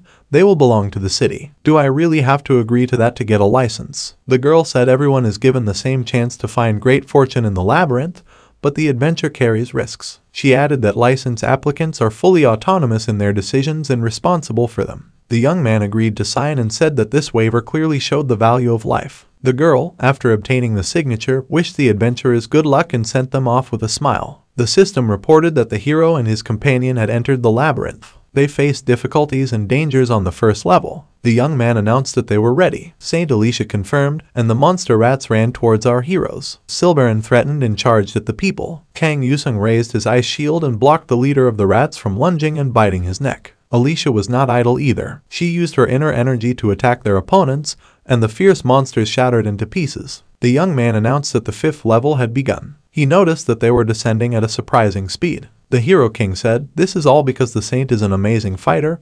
Her blessing magic is very impressive." The girl felt flattered. Alicia realized that they were meeting adventurers everywhere, who held off the magical beasts attacking them, thus clearing a wider path. The girl said she was very grateful to them because now they were in a hurry. The young man thought this might be those people's home, so they were very happy that they left. Alicia said that if adventurers helped each other to fight, even demons wouldn't seem so scary. Kang Yusung said that Saint Alicia didn't need to worry too much while he was around. Now he would take her to the ancient weapon. Suddenly, a large man appeared in front of them and said that he welcomed the newcomers. The giant mentioned that the young men had not paid but dared to enter the labyrinth for personal matters. Saint Alicia asked whom they were dealing with. Were they really local gangsters? The young man replied that he did not know what these people were called in this world. But in all labyrinths, there were individuals like this, usually called bandits or adventurers. The bandit confirmed it, saying that was the case. If the young man knew so much about them, would he mind handing over everything he had? Saint Alicia, in her innocence, suggested discussing it and not making hasty decisions. The Hero King said that talking was good. Was Mr. Bandit ready to listen to his story? The young man closed his eyes, raised his hands, and began to tell a story. He said that in the beginning, there were celestial beings and demons. These demons would destroy the world. The young man said he was a warrior from another world and had come to save them. He continued that to do this, he needed to find an ancient weapon. The bandits did not understand what he was talking about. The Hero King said he was looking for this weapon with a girl. She was a highly respected saint from the Holy Kingdom of Celestia. The young man was polite and respectfully asked the honorable bandits to let them pass. The girl said this was necessary for the sake of world peace and asked them to do good. The bandits laughed and asked who he thought he was that the young man would be afraid. Kang Yusung realized that the young man was very polite and tried to avoid bloodshed, but now he would earn extra points and increase his rank. Kang Yusung drew his sword and moved as fast as lightning. Blood and various body parts of the bandits flew in all directions. Saint Alicia was very frightened. The villains were stunned. How dared this young man do this to them? He acted without a declaration of war, practically taking them by surprise. Suddenly, someone asked the young man on what grounds he touched their people. A shadow appeared in the corner, and from that shadow emerged a girl who said that the young man seemed much more capable than he looked. The girl appeared to be a warrior, her body covered with various wounds. Saint Alicia recognized this girl. Didn't she work for the Adventurer Guild, the one who gave them their license? Why was the guild conspiring with the bandits? So much injustice in this world. The young man thought that they put novice players in dangerous situations and forced them to count its monetary value. If players couldn't pay, their bodies were sold. Saint Alicia was very scared and didn't know what to do. The guild girl said that this saint was too naive. How was she going to become an adventurer? This was the city of Labyrintho. The red-haired conspirator drew her weapon and said she should have thought about her safety from the beginning. Kang Yusung, smiling as usual, said that competitors should be careful. The young man drew his victory sword and began to dominate the bandits involved in the battle. The young man drew his victory sword and started to defeat the bandits, stripping them. Darky appeared to help his master in the fight against the bandits. Saint Alicia curled up in the corner in fear. The Hero King told the girl that the corridor was already open, and she could follow him. When Saint Alicia regained her senses, the corridor had been cleared and there were no active opponents around. The young man lit a fire and said they would spend the night there. Tomorrow morning, they would continue their journey. The young man noticed that his friend seemed depressed after the last encounter with the bandits. What happened? He asked. The young man said, I guess the girl is not used to facing the real world without her saint title. The girl remained silent and continued to pray. Alicia said that the world would soon be destroyed, but people were still fighting each other. Why is this happening? Alicia wondered if the young man was already used to it. What was going on in his mind? The young man said he wasn't sure what he was facing and recalled the words of the Academy president, who said that a changing world needed war heroes. Mr. Kang told his conversation partner that the world remained the same wherever he was. The girl turned slightly and said she was surprised by the young man's words. Is it really like that all over the world, Sane? Alicia asked, what about Kang Yusung's hometown? The young man replied that his city had experienced several crises. They didn't have someone like Saint Alicia who knew what to do and could stop the riots. The girl apologized. The young man said that initially, he felt uncomfortable talking about it, but now he was used to it. The young man said that at first, he reacted very strongly to the crises happening in his hometown, but one day he felt that everyone in his city only cared about themselves. Kang Yusung said that he didn't care, he wasn't like that, and that's why he became a participant in the game and a hero. The young people talked for a while about their lives and what they hadn't achieved. It was late afternoon when a vendor appeared in front of the young man and asked if he wanted to buy a card. The young man asked the fairy if she could first show the list of merchandise. He was tired of maps. The young man thought it was time to get ready, but there were still 2 more levels. A few days passed. Level 100. The demons asserted that they had to take the bow and all the warriors had to die. Despite the terrifying and threatening words, the young man fought the enemies without fear. Saint Alicia pleaded for mercy from the demons. She knelt and prayed without stopping. The young man continued to fight fearlessly, jumping and throwing himself into the mouth of a giant snake monster. Even though the reptile's fangs were deadly, he was ready to deliver a powerful blow. The demon was isolated and defeated. He apologized to the demon god for not being able to take the bow and defeat his opponent. The young man waved and said goodbye. For him, this wasn't even an episode in his life. The system reported that the level had risen. The person said he was tired of all this. The system reported that 10,000 achievement points had been earned. The system reported that as a special reward, a letter with random abilities had been received. The young man wondered why the demons had issues with timing. Why did they appear when the exam was over? Saint Alicia couldn't help but say that her partner did a great job. The young people completed the task, and the long-awaited bow appeared before them. The young man said that this bow seemed too simple for an ancient weapon. The girl decided that there was an exit from the labyrinth waiting for them. The young people thought that the entrance to the labyrinth was at the top. They both looked up, ascended, and exited the labyrinth. The girl took a deep breath, relieved to complete the mission finally. Saint Alicia and the warrior from another world did a great job. The knight added that thanks to these people, the Empire's task of securing the bow would be easier to accomplish. The knight added that the power of the bow should be in the hands of the Empire, more precisely in his hands. Alicia said that this was the first principle of the Empire. Drago said that the young man should hand over the bow to him and they would spare his life. Alicia replied that they couldn't do that. The power of the bow had to be used to protect the world from demons. Drago said that he did not need to worry. Once he gathered all the fragments, the demons would bow to his will. The Hero King prepared his defense and stated that the quest object had come into his possession. Drago replied that the youth did not understand the meaning of his words. He ordered the glorious knights to attack. Drago said it was time to show loyalty and bravery. The first prince of the Empire, Drago, and his loyal guard, the Black Guardian, came to seize the power of the bow. The youth, sword in hand, was ready to fight all opponents at once. He was not afraid of the number of enemies. Saint Alicia gave the hero a holy booster. The system also reported that a holy armor buff had been granted. The system reported that an enhancement had been given, a magical enhancement and a precious area, and our hero was no longer afraid of anything with that achievement, ready to defeat anyone in battle. After a long battle, it became clear that the battle could not be won with just a Hero King. Drago's advisor recommended that the troops retreat. Prince Drago began to utilize the power of the bow. The youth sensed something approaching. The youth told the saint that the enemy had begun using the bow. The youths moved the ice shield in front of them and stood without fear. Their enemy's advance had to be delayed a little longer. Something extraordinary happened. Prince Drago began to change form and grow large, turning into a giant monster. The subordinates asked how His Majesty felt. The knights cheered joyfully. Their prince had turned into a demon monster. It would now be easier for him to fight. Kang Yusung told the saint to renew the buff. The ice defense was activated.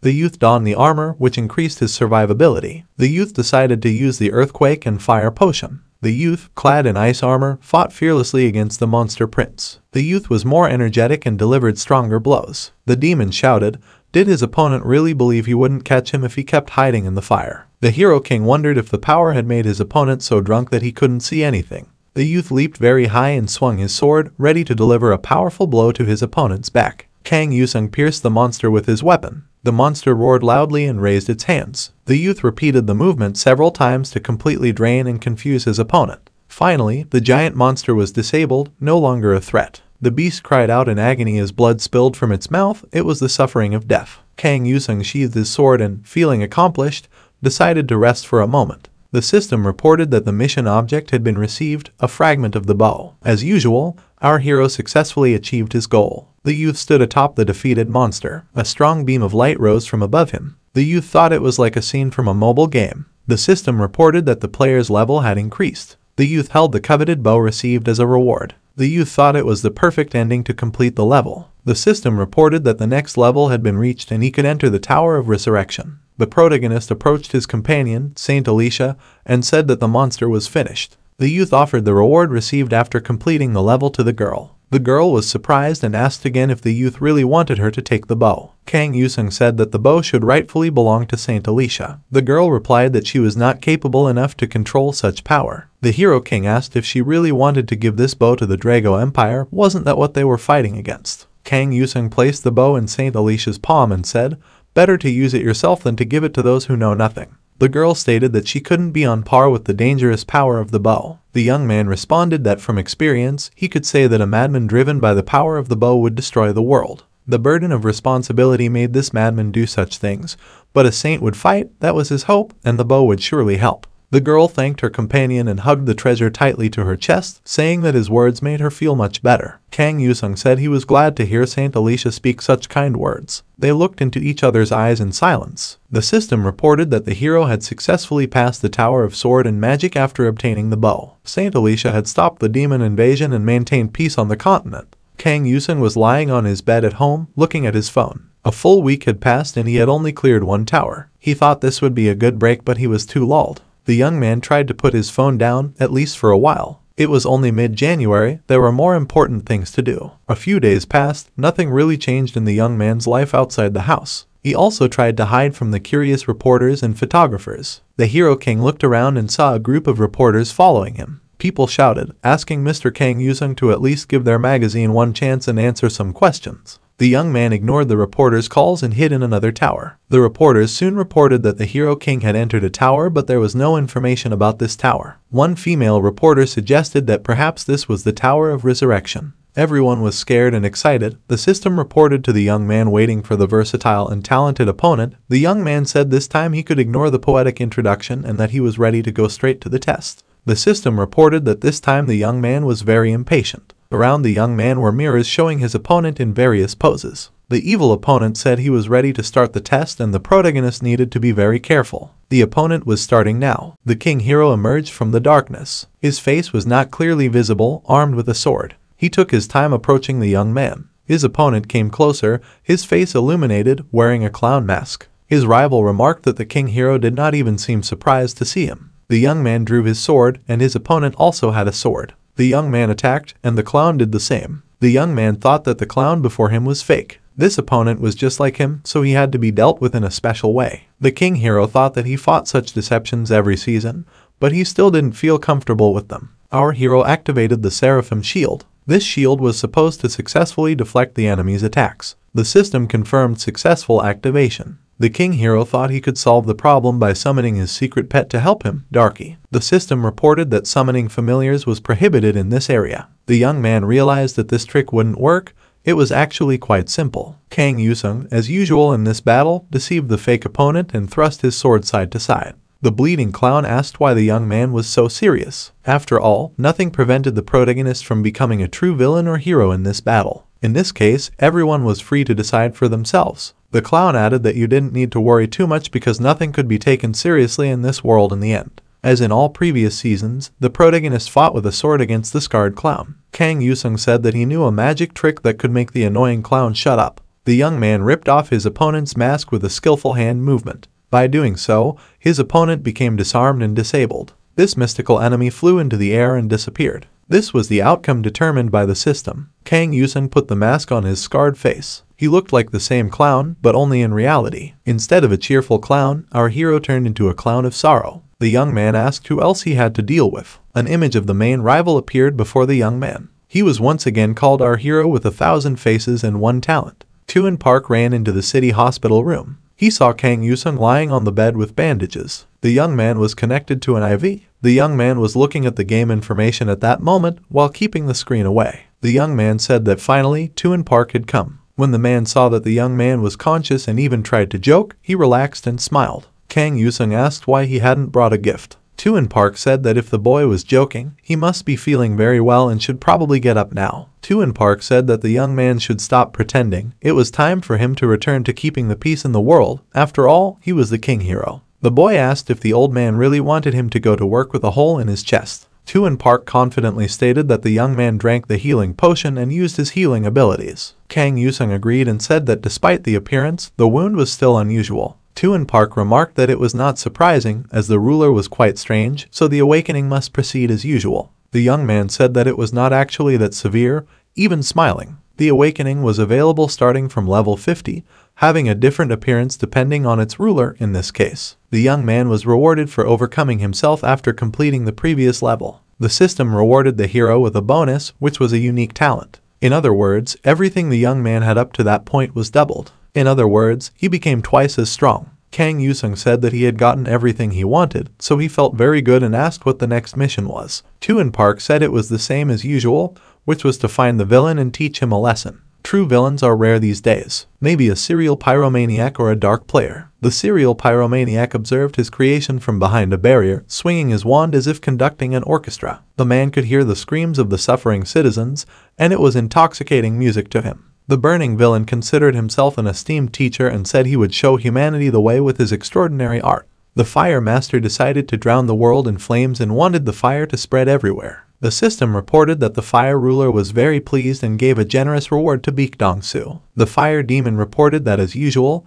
only the fire ruler understood his art. Armed police officers were already near the demon. The man looked around and saw the police, stating that those armed fools had come back to chase him. The armed police and knights with swords could not find the villain. It seemed the villain had entered the tower. There was no information about this tower yet. As expected, the Hero King appeared and said that this tower was a level 4 arena. This tower had a limit on the number of players, making it very difficult to complete. The objective of this raid was to defeat the villain. A player had already entered the tower. The young man saw the burning city. He had to enter quickly as time was running out. A player who had already entered the tower was not a hero. The city's residents, mourning during the fire, thought this demon was drowning the world in flames. Kang Yusung thought that the current villain was not an ordinary psychopath. Our hero would soon enter the tower. Inside the tower, in the central arena, was the fire master with his wand. The crazed audience cheered and clapped. A strange figure appeared in the arena near the master. The fire demon wondered what kind of fool dared to enter here. The villain saw the Hero King and asked, "Is it really him?" The protagonist said that it was indeed him and he would stop the madman.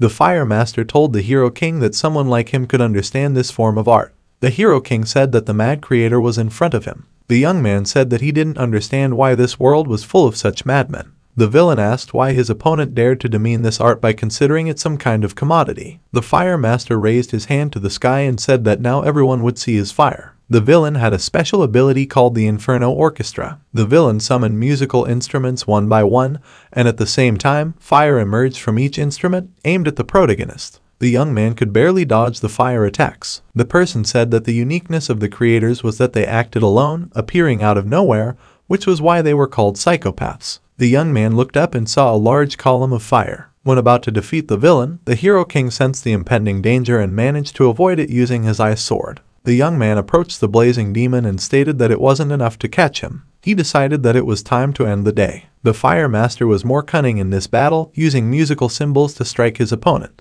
The young man found himself in the center of the fire, completely engulfed by flames. The villain said that he couldn't believe it, creating a masterpiece starring the Hero King. Suddenly, a young man appeared out of nowhere, swinging his sword, but the villain dodged at the last moment. The master was shocked. The young man said that there was a shadow of himself in the fire. It was an illusion. The bleeding fire demon was surprised that the illusion couldn't speak. The person with the sword in front of him said that he wasn't good at explaining all the details to his opponent. Kang and Song said that now he would gather the entire room for his opponent. The protagonist used the legendary ability, Oculus, which allowed him to manipulate his opponent and make an unspecified number of people see his target. The Hero King said that this would be the Fire Master's final performance on his deathbed. The villain said that his art would not perish and activated an additional option. The Fire Master exploded in bright flames, and the system reported that the protagonist had won the duel. The objective was achieved, and 2 exits from the raid were offered. At one of the exits, players couldn't kill other players inside the tower. The person thought that he had to finish him off at least at the exit.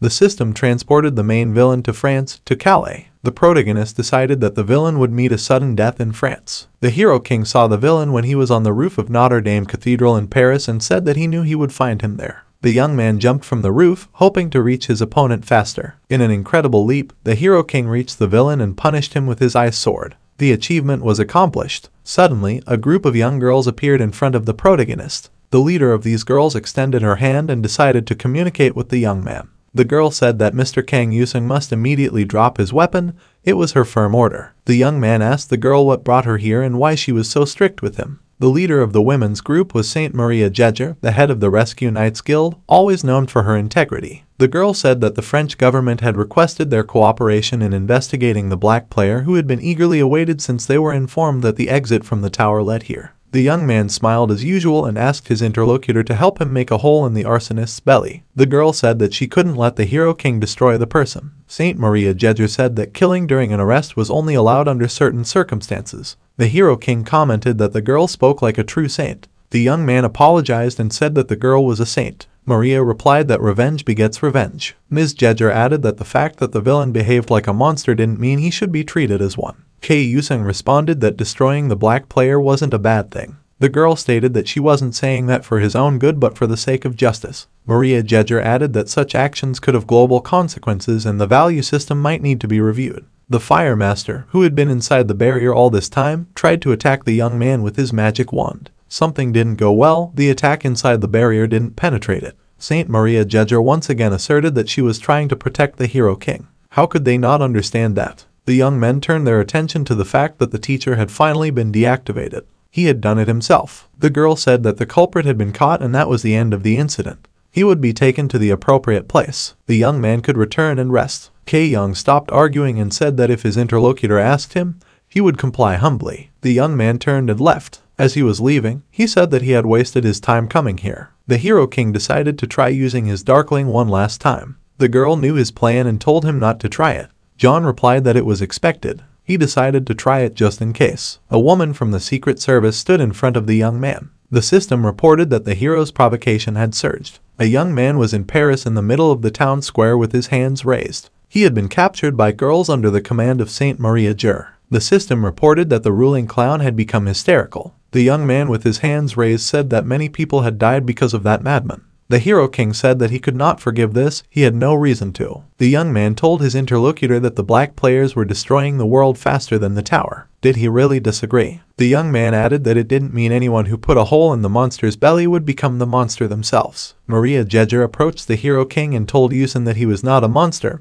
Her eyes spoke louder than words. Kang moved the phone away from his ear. The interlocutor shouted very loudly and said that he did not care at all about the young man's humanity. The Hero King himself said that he was not a psychopathic killer. The young man said that his ears were about to fall off. Mr. Park asked him to destroy that enemy. He did it. What's the problem now? Mr. Park said that he didn't ask to kill the criminals in public. The Hero King had overstepped his authority. The French government begged Mr. Park to withdraw this yawn. Mr. Park said there was a plane ticket for tomorrow night, so the young man should return. The young man said he had other things to do. Mr. Park asked what other trouble he would get into. If he did something, he might not return. The young man said that he had a personal life and he would explain everything later. The young man thanked Mr. Park for his help and ended the conversation. He was already tired of his interlocutor's morality. Yan said that he owed him, and it was the least he could do, and he saw no reason to refuse. Mary smiled and said that she was glad to hear that. The young man sat on the sofa and felt at home. The girl got up from the sofa and said that she suggested meeting him tomorrow morning in Paris. The young man was somewhat offended and said that the girl was good at setting boundaries on what was allowed.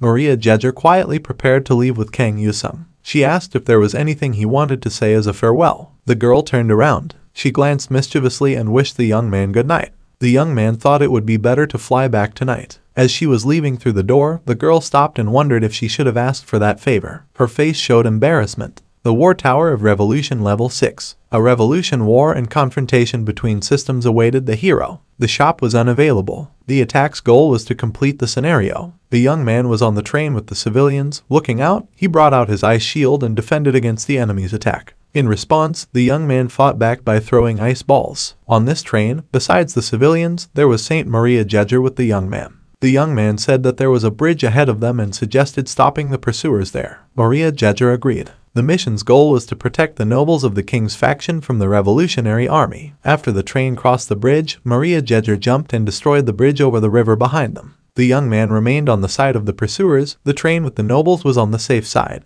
The young men drew their weapons and prepared to face their opponents. The young man said that they could move forward. The commander of the pursuers ordered his troops to stop shooting and asked the guests what they were doing here. The revolutionary asked, had they never fought before? The guests fought for the spirit of the new world. The commander shouted that only thanks to the return of their saint could they win. Why did the girl refuse to fight for a just cause? Saint Maria Jejer remained silent, closing her eyes. The revolutionary continued to ask why the girl sided with the corrupt royal nobles and asked the saint to return on behalf of the revolution. They didn't want to fight against the saint. Kang Yusung asked his opponent, did they really need his help with this? The young man asked another question, wasn't this the girl's first world? How much had she hidden from him? Maria replied that this was the first time she had entered this tower through the lower level towers. The girl added that she did not hesitate to fight alongside the revolutionaries. Freedom, equality, unity, these slogans were very dear to her. To the young man, the slogans of the Great Revolution sounded similar. The Hero King added that those who believed they were fighting for a just cause had now become his enemies. Therefore, he felt very likely to be a hypocrite. Maria Jejer, thinking to herself, said that access to the tower was limited. Thinking of the future, they had to win to reach the 6th level of the tower and clear it because if no one was on their side, they would remain on the 5th level, said Kang Yusung. So they would do what had to be done. They had to go to the 6th level. The girl smiled sweetly and thanked the young man for now being on her side. The negotiation process took a long time. It was starting to get dark in the city. The young man lit a candle and illuminated himself and his companion. The revolutionary was still waiting for an answer on how to treat the guests. At one point, the Hero King threw an ice ball at the revolutionary leader. The captain was paralyzed for a while. The rebels were anxious. Kang Yusung, while continuing to attack the revolutionaries, asked who was now considered the enemy. The Hero King said that this was his last warning. The bridge had been destroyed, which is why he offered to retreat. They didn't want to spill more blood. The rebel said that he could not retreat, even if he died. The revolutionary captain stood up. He donned his armor and said that if he were to die, he would die fighting according to the captain's orders. All the rebels put on their armor. The commander warned that they would use magic. The captain stated that they were acting in this case to protect freedom and equality. All the knights used their energy cannons. The rebels approached our heroes, the density of attacks increased, and the destructive power of the enemy's weapons escalated.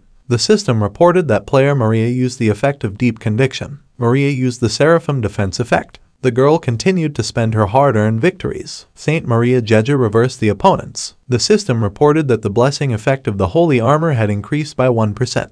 The Hero King was shocked to realize that everything around him slowed down. The system reported that the blessing characteristics increased by 1000% when the saint fought alongside the protagonist Kang Yusung. Kang Yusung kept a close watch on Saint Maria Jejer's active combat actions. At this rate, the girl behaved heroically. Saint Maria Jejer shouted to Kang Yusung to stay out of the battle. She would handle everything herself. Suddenly, everything went dark, as if someone had turned off the lights with a switch. The girl was slightly confused and called out to her companion, but Kang Yusung did not answer. The young man began to fight actively in total darkness.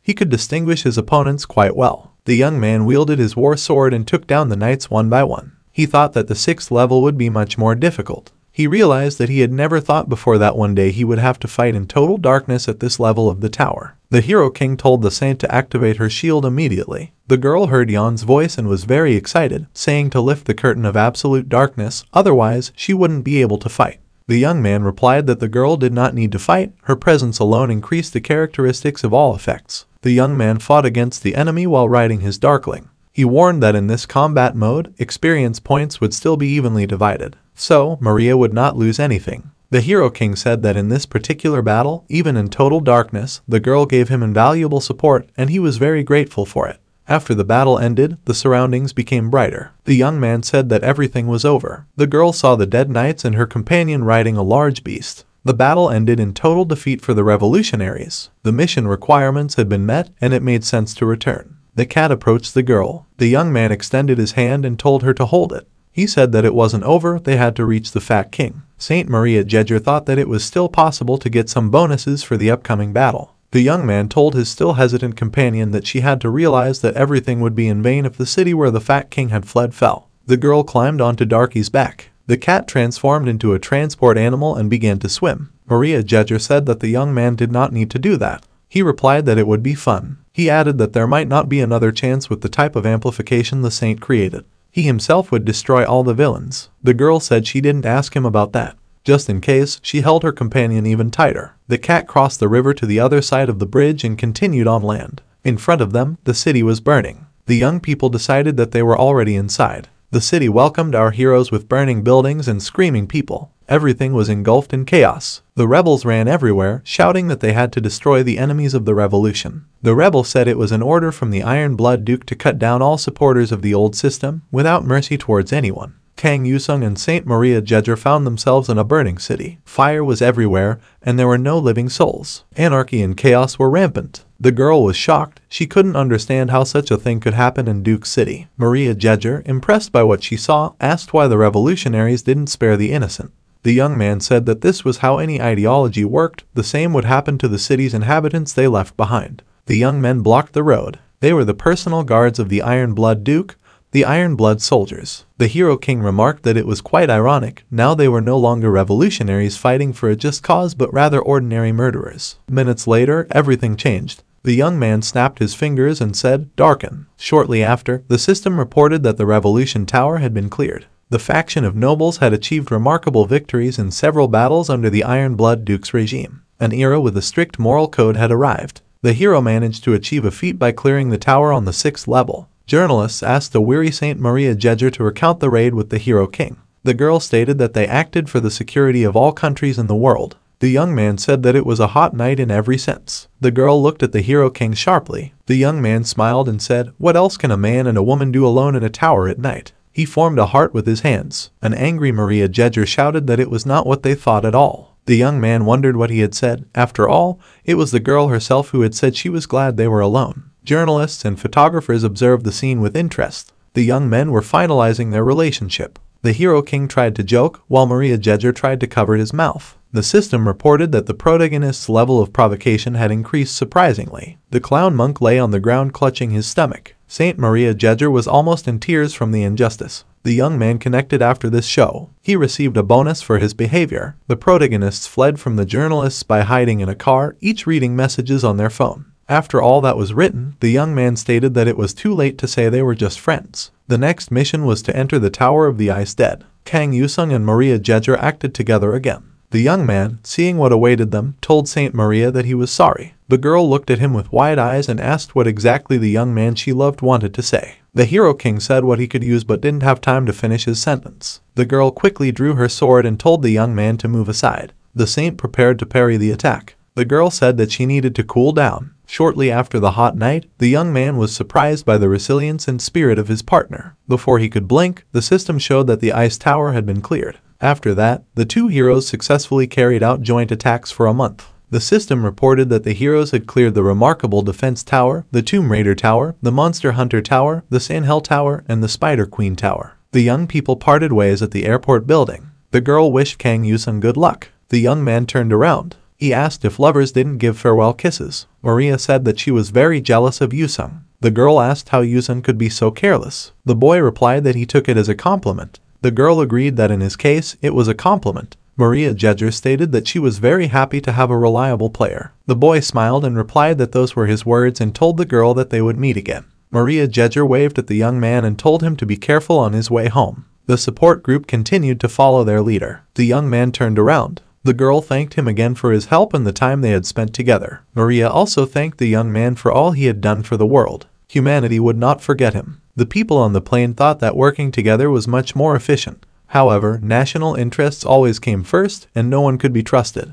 The young man thought he should invite Santo to visit him sometime soon. Dark asked how long his master would scratch his back. Kang Yusung wondered if a cat could really talk. Darky said he had evolved. The young man asked why the cat had just started talking now. The cat replied that he was tired of his master flirting with that woman. He offered the young man to open the set of cards that had been given as a gift. Kang Yusung was glad that the cat remembered this. He opened the cards and said, "Not bad if you fear the level of a hero." The young man added that if the cards gave so much, once opened, everything would become unbeatable. Kang Yusung decided to open a series of unclaimed gifts and awaited the results impatiently. In this game, synergy and class were the most important. The young man obtained the Steel Synergy. That class had never been given before. The system reported that the hero had acquired the Shadow Assassin class. The young man was very happy. This should increase his chances of surviving in future battles. While falling asleep, the young man thought that when he got home, he should climb the tower and test his new abilities. The cat wished him sweet dreams. In the city, the young man was once again surrounded by reporters wondering what the Hero King was doing in that place. Kang Yusung entered the club. The reporters wondered what the Hero King was doing there during the day. The Hero King approached a young man and attacked him,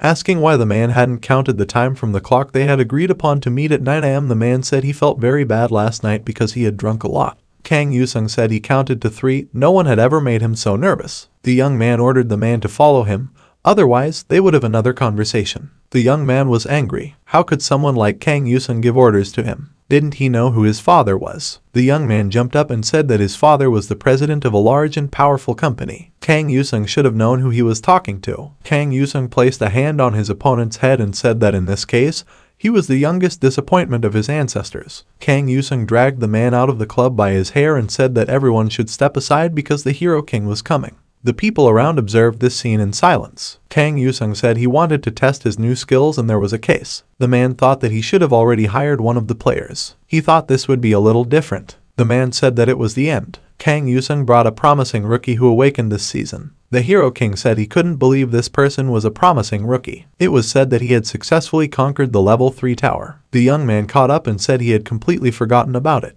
After all, the Hero King was here to guide him to the level 4 tower for free. The newcomer said he was already tired after the level 3 tower. Kang Yusung was surprised by this person's skills and personality. At the entrance to the level 4 tower, the massacre, Kang Yusung and a newcomer wearing knight armor stood at the entrance. Our hero said he was first interested in the rookie's skills. He wanted to see what he could do. The newcomer looked confused. A group of armed thugs appeared in the tower, glaring at the heroes. One of the thugs said that fresh meat had arrived. The newcomer told the Hero King to stop messing around and deal with the thugs. The Hero King replied that he did not take advice from those weaker than him. The frightened knight said that if something happened to him, the Hero King would also be in trouble. The man tried to avoid direct confrontation with the thugs. The Hero King observed the knight's behavior and thought that this person had very cool weapons but didn't know how to use them. He still had to learn.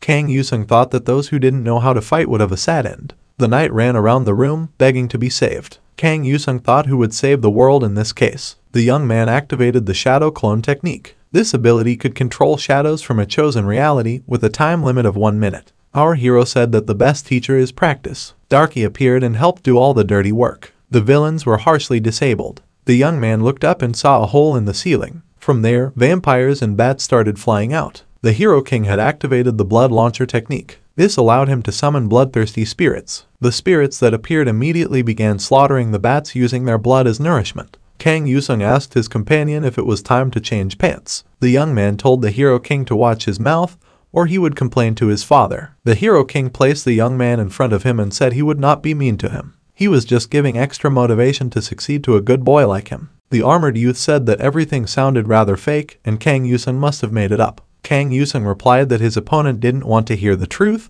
that he wasn't a player but a real loser. The youth activated the killer's warning technique, which added the ability to mark victims with a black mark. The system reported that the black mark had been placed, and after the black mark was restored, Kang Yusung's ally was destroyed. The youth said that Kang Yusung didn't work with people like him. Kang Yusung said that if the youth felt it was unfair, he could always beat him in a fight and say goodbye to his former ally. The system issued information that the player had failed in the attack. Their allies ended up in the city, and the people around them assumed they had just come out of the tower. Everyone recognized Kang Yusung and asked what ritual this knight was performing. Kang Yusung looked at his ally and asked what had happened to him. What happened to his face? Kang Yusung said that destroying him wasn't that painful, not realizing that in the game, he had died. The youth was angry and asked why Kang Yusung had destroyed him, saying his father could find out everything. Kang Yusung said that of course his father would find out. Kang Yusung added that he himself would tell everything.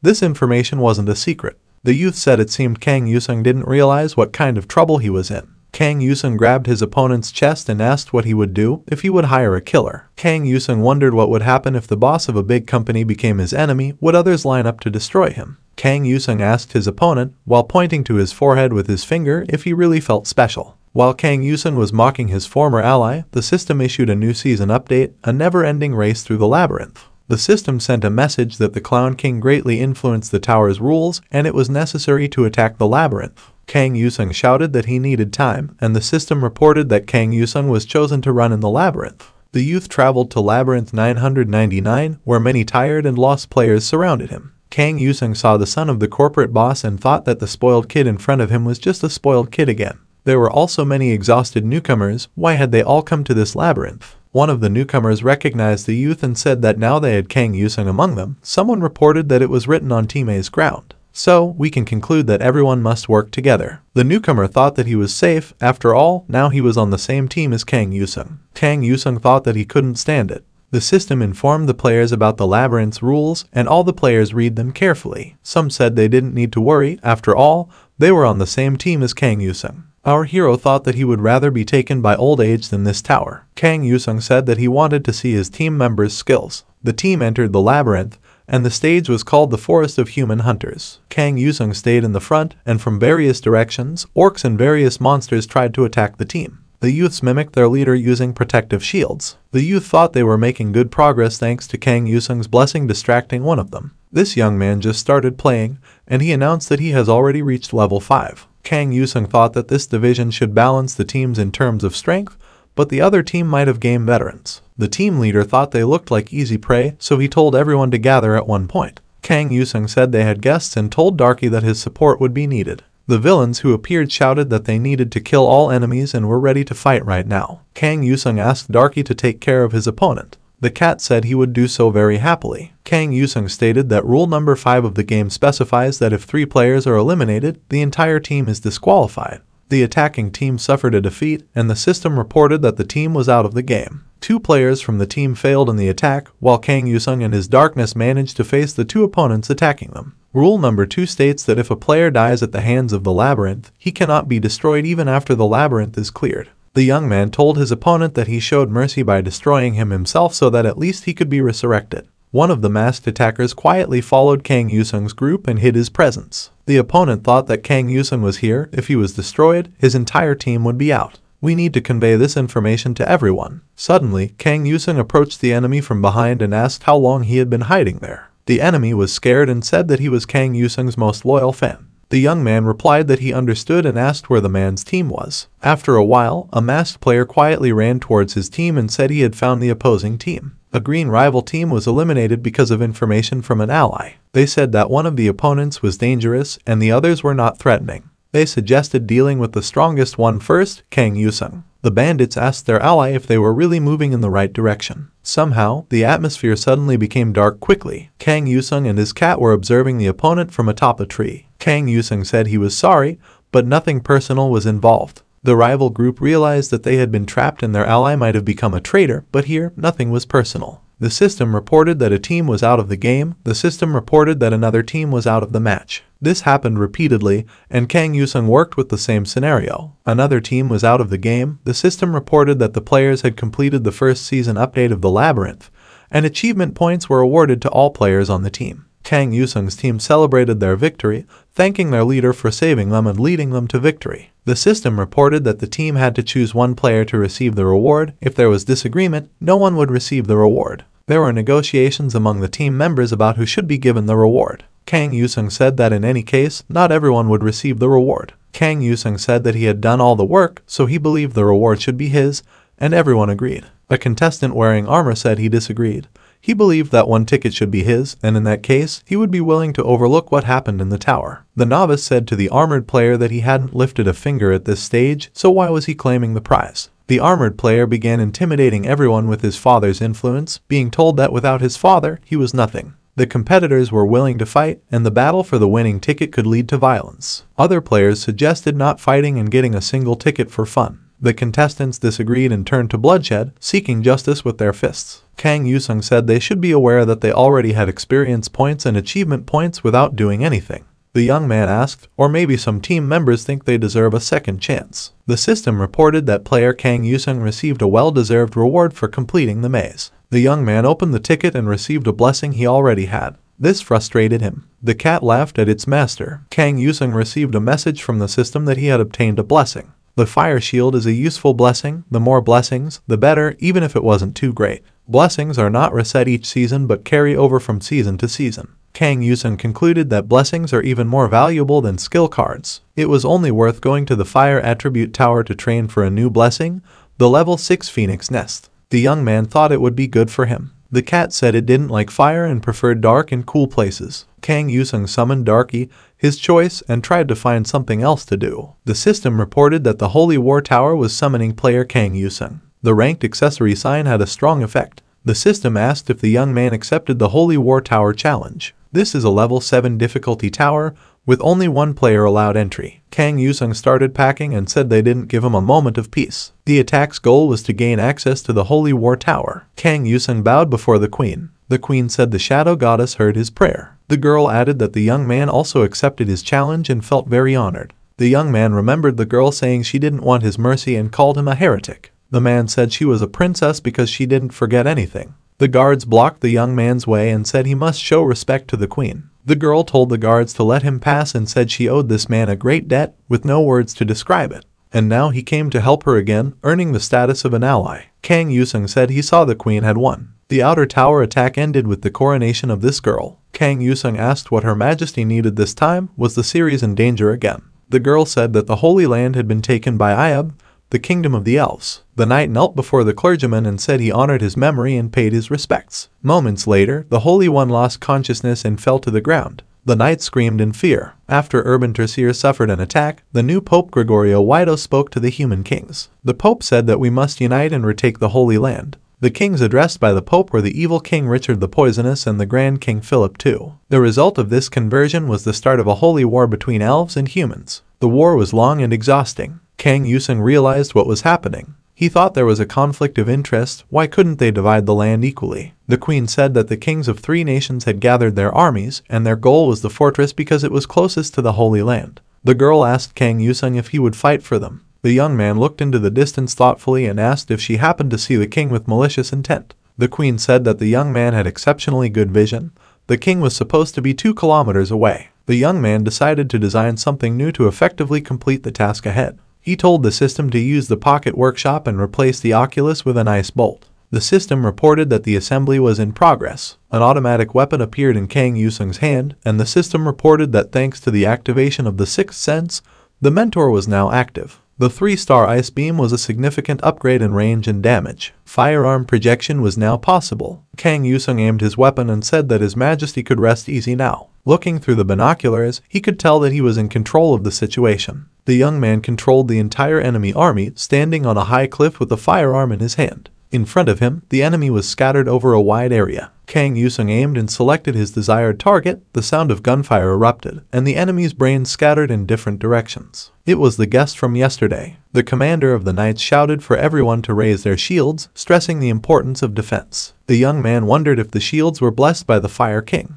They had taken hits from the Ice King and were now scattered everywhere. The enemy troops decided to change their location, tasked with finding the guest. Kang Yusung decided not to wait and to visit the enemy's nest himself. He jumped off the cliff and said, "Let's go." Suddenly, Darky appeared and lifted his master. The young man landed softly with the cat and ran through the opposing forces. At that moment, the fairies and knights were engaged in a bloody battle, fiercely fighting with arrows and swords. The knights used protective barricades, the fairies' arrows couldn't penetrate them. One of the knights asked if they should unite to provide strong resistance against the fairies. The commander of the knights said their first mission was to find the guest. The commander of the knights claimed that no arrow could penetrate their helmets, but this was untrue. The fairies' arrows managed to pierce the helmets and destroy their opponents. The leader of the fairies said that it was exactly as the guest had predicted. At this point, the enemy forces suffered losses and were defeated on the battlefield. The knights did not understand why someone would fight for the fairies. Darky, using his secret ability, managed to face the enemy army. A black whale emerged from the sand as if from the depths of the ocean, swallowing everything in its path, both knights and their horses. The remaining knights shouted that they were not afraid,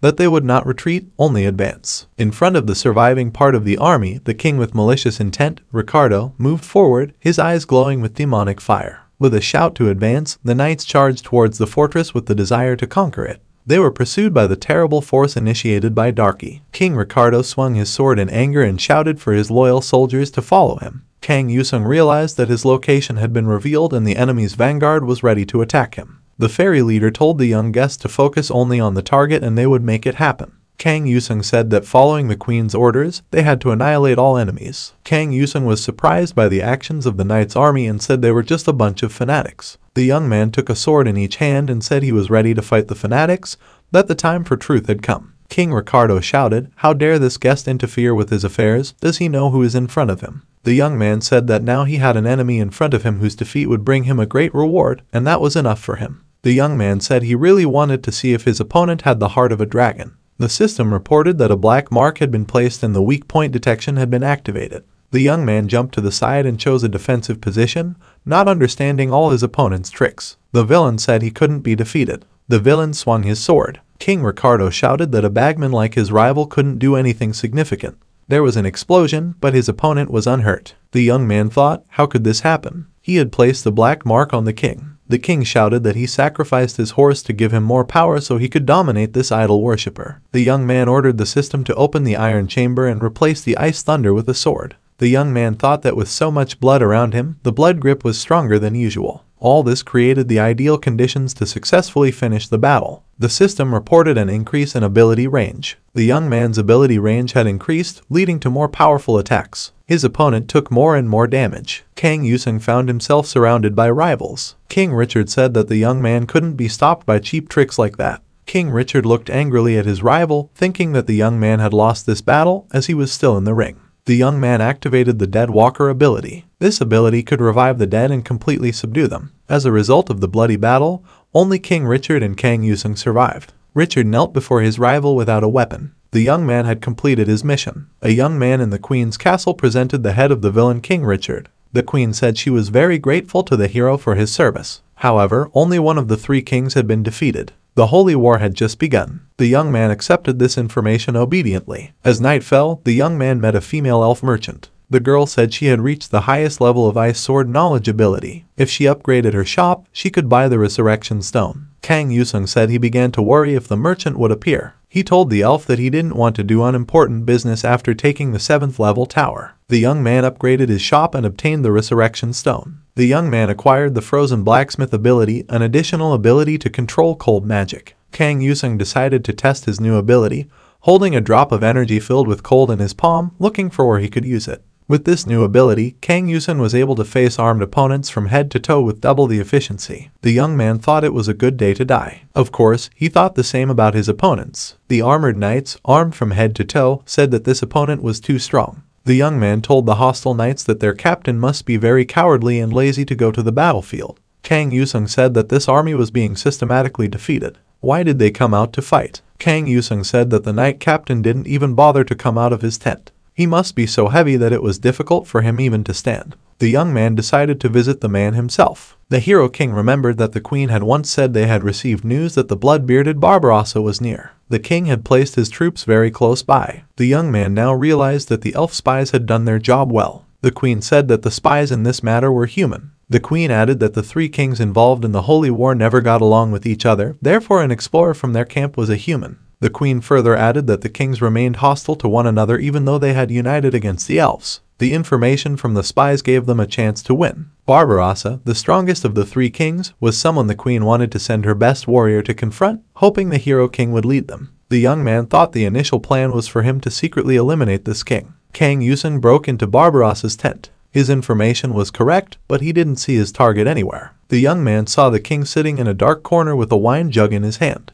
The young man asked why a great man like him was hiding if he was a coward. The king couldn't stand and fell to the ground, his cup overturning and its contents spilling on the floor. The young man approached the cup and determined with his professional eye that it contained poison. Following the young man, an elf girl entered the tent and said that outside was clear. The young man thought that the holy war was all a ruse. The elf asked if Barbarossa was dead. The young man thought that the real enemy was right in front of them. He remembered what Mr. Park and the academy president had told him. The hero king trembled. All these thoughts seemed like delusions to him.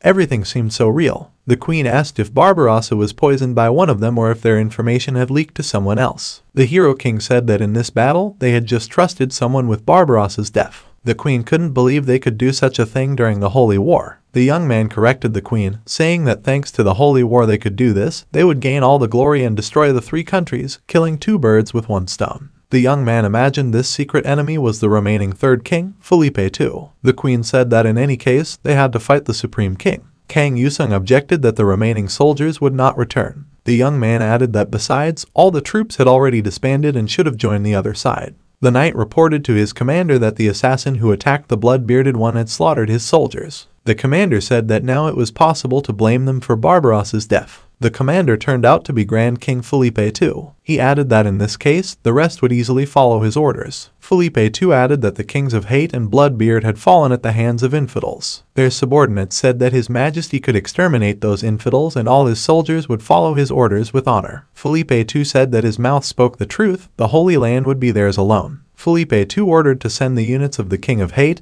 and the Blood-bearded one to the front lines. The king said that the angels were watching them from heaven. Therefore, the officers had to behave respectfully and not fall down. Kang Yusung observed the enemy soldiers from above, realizing the new formation and the redistribution of troops related to the front lines. In front of the young man were the cavalry of the evil king and the armed infantry with bloodbeards. The young man realized there were troops he had never seen before. The young man assumed that Felipe II had decided to use foreign troops as human shields. The sword master agreed with this. The attacking troops gathered to storm the fortress, shouting that the infidels must be destroyed and speaking in the name of the God of Light, all done in the name of peace. The young man thought it was the same slogan again. Is it possible to achieve peace through violence? The young man had an idea and decided to try it. He bought the letter Western Wind, which needed to pass through the battlefield, after which the battle should proceed as smoothly as a gentle breeze in late spring. The additional forces of the Western Wind would be active, and the rest of the battle would be a useful acquisition. One of the knights shouted that he saw the assassin elf and asked everyone to avenge His Majesty. The knights charged while shouting that they could not lose to fools, the enemy would be defeated, and victory would be theirs. Felipe II was behind the troops, praying to the God of Light with a flaming sword in hand, pleading for guidance. The King of Light blessed the human forces. The warriors of Light joined the battle. The King of Fire blessed the human forces. Felipe II raised his sword and ran forward, leading his warriors in an attack. The system reported that the fire destroyers had joined the battle,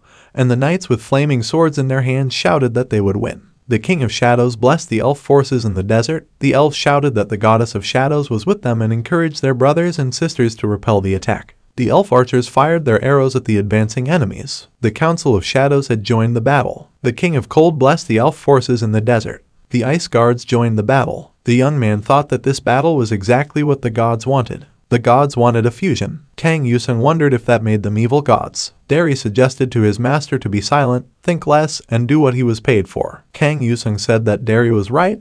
They should think less and the war would end today. Kang Yusung jumped into the battle from the fortress wall, deciding to show the bravery and courage that had always been his hallmark. The Council of Shadows rewarded him with 100 shadow coins. The young man noted the honor and said that the decision was made to support the faction. The warriors of light entered the battle with the young man, and there were 50 level 9 angels. The young man thought that they had the same goal. A group of elves ascended, and the young man thought that these people would handle the angels. Kang Yusung looked up and said, "They are truly worthy opponents." Kang Yusung had to face Richard II. The young man was ready for this battle. King Richard II smiled.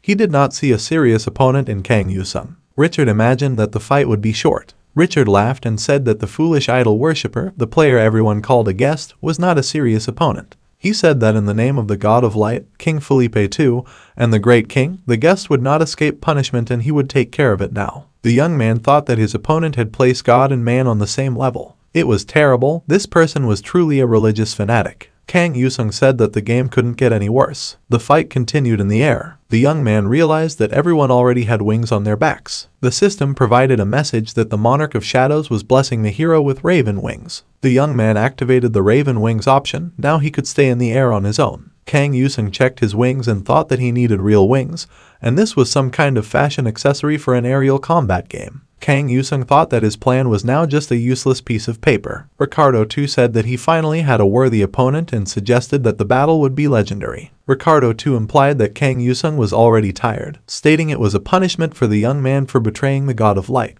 Kang Yusung asked if Ricardo too lived as the gods desired. Kang Yusung continued, "Does this mean that the gods wanted Ricardo too to poison the Bloodbeard?" King Ricardo rejected his opponent's attack and said it was all a cheap trick. Ricardo added that, of course, the gods wanted it that way. After all, he was blessed by the Seraphim god. Ricardo declared that he desired what the gods wanted as well. The system reported that the protagonist's attack was blocked by the Seraphim shield. The Seraphim shield successfully deflected the hero's attack. Kang Yusung launched a universal attack, and the Seraphim shield was destroyed. The young man realized that he was not the only one dissatisfied with the wings that limited the vision of every player. The system reported that an 80-level Seraphim had transferred into the High King's body. The young man felt almost numb upon learning the Seraphim's level. King Ricardo too spread his wings and felt almost godlike. When Kang Yusung saw this, he thought, "Can angels really do that?" The system reported that the Fire Destroyers forged a light sword in Hellfire. The Ice Guardians forged an ice sword in a frozen river. The clouds above the battlefield grew thicker in the sky. The angels continued to fight the fairies on the ground. The battle continued, and the knights of the land watched with great interest what was happening in the sky. It was an epic battle. After a long and bloody fight, the system reported that the protagonist had defeated the opposing king.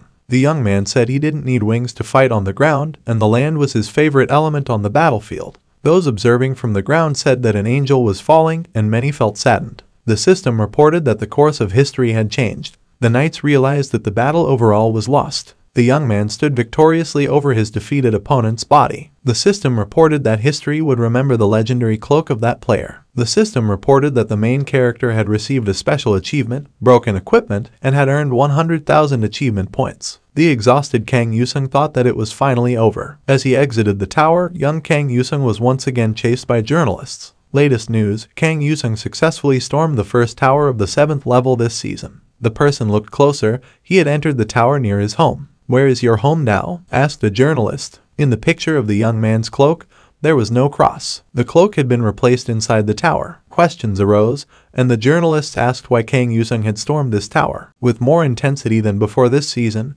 how he was willing to recount his success as a player. Tuan Park got out of the car and said they were late. The assistant asked him not to worry too much. Tuan Park glanced around the area and concluded that something had changed. Kang Yusung, in his statement to reporters, said that they like to write high-level articles and like to see success. He added that sometimes he doesn't understand why he has to work so hard to save the world. The young man added that today he was willing to talk a lot and for a long time if the reporters were willing to listen, but they might not like many things he said. They asked Kang Yusung what he thought about the war. The reporters fell silent and postponed other questions. Everyone was interested in the young man's answer. The young man interrupted by asking the reporters how it felt to be pelted with cast iron while climbing the castle walls. He continued, the reporters wondered what it felt like to be shot with an arrow, whether the guts would come out if stabbed with a sword. The reporters were silent. Everyone realized how absurd the question was, but they still wanted to hear Kang Yusung's answer. Kang Yusung said that everyone lives in the 21st century and can no longer avoid war. He continued, if so, according to the times, who is ready for missiles falling from the sky? Who is ready to talk about bullets piercing people, fighter jets bombing innocent people? The young man realized that even though people already live in the 21st century,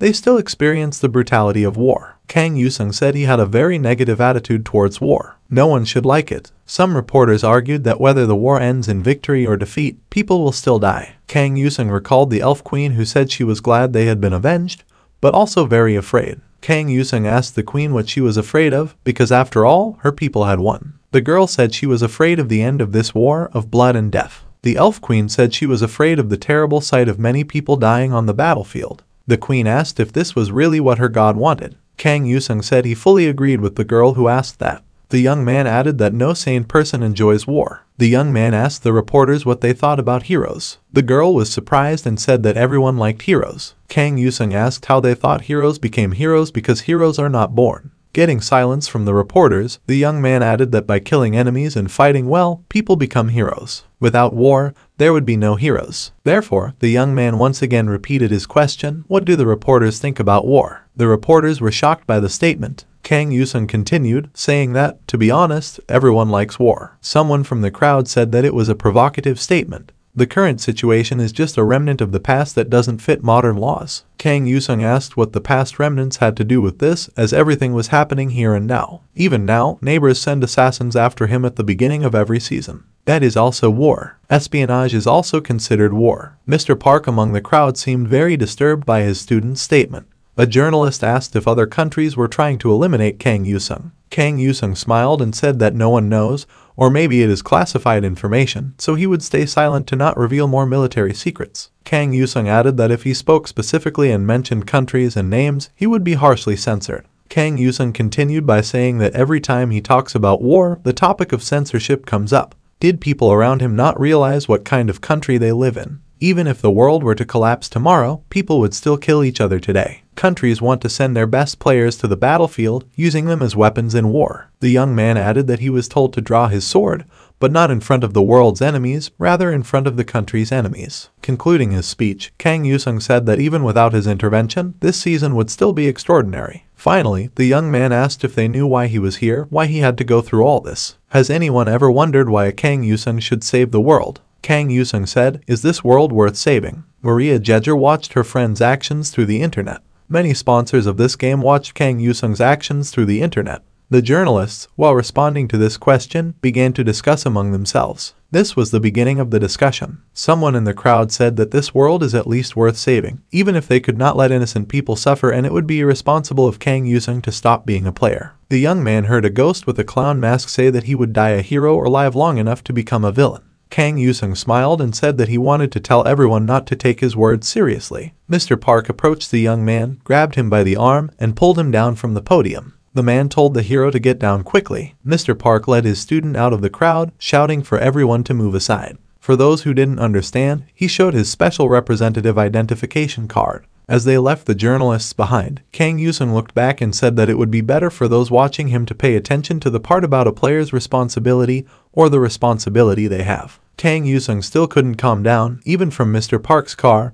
He said that if the public made arrogant people like him angry, he wouldn't be responsible for all the chaos in the world. The young man hoped the journalists had time for everything. The journalists shouted that they had more questions. The system reported that the Clown King expressed his satisfaction. The War King was very pleased and blessed the hero. Mr. Park, moving away from the journalists, said that he was on his way home, so the young man had to face this alone. The young man said that he didn't care. After the terrorist threats Kang Yusung faced from other countries were publicized, dissatisfaction with the regime increased. The system reported that the king of alternate reality had entered a state of madness and blessed the hero with a legendary object, an amulet to find enemies. Mr. Park wondered why the young man listened to the government's speech. He himself had caused the first commotion with his statement and now wondered about the reaction. Kang Yusung replied, thinking that Mr. Park might be angry. Mr. Park responded, how could he be angry with the young man knowing now what he was going through? Someone closer than Kang Yusung's mentor said that among his closest people, there's Santa Maria Jejer, who is now in France. Mr. Pope said that she is as far away as the moon from him. Mr. Park added that the young man at least understands that he owes her a lot.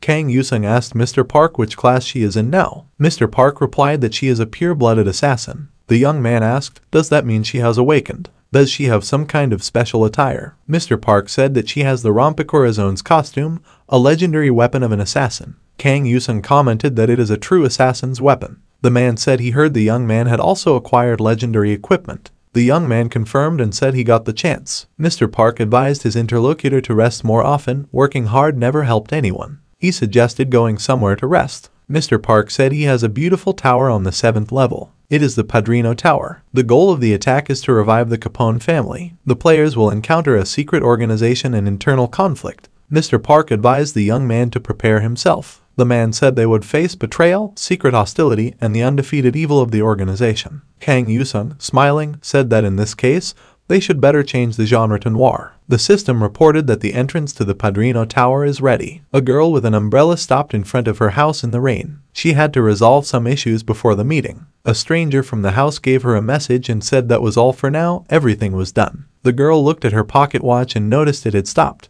What bad luck. The girl thought that this watch was a gift from her padrino. Not far from this stranger, our heroes were getting soaked in the rain, Kang Yusung and Mr. Park. These two complained that they should have started the game inside the building, at least they wouldn't be wet. The strange girl realized there were strangers nearby. She approached them and said she needed help. The girl said this is Black York Village, and the Capone family is in crisis. Kang Yusung said they are here just to make things right. The girl, in this case, offered to lead them and promised to take them to the boss. Our heroes followed their guide down the road. The girl gave them the latest information. Their companion said that Black York is managed by 5 prestigious criminal families: Gambino, Falcone, Sanchez, Capone, and Colio. In 4 days, a meeting between the businessmen will begin, but not long after, the Padrino and the former head of the Capone family, along with his henchmen, were brutally massacred. They lost many valuable people. The girl said she was an orphan taken off the streets when she was little. The girl continued that she was lucky her abilities awakened, but it didn't help much. The girl said her life improved when her padrino adopted her.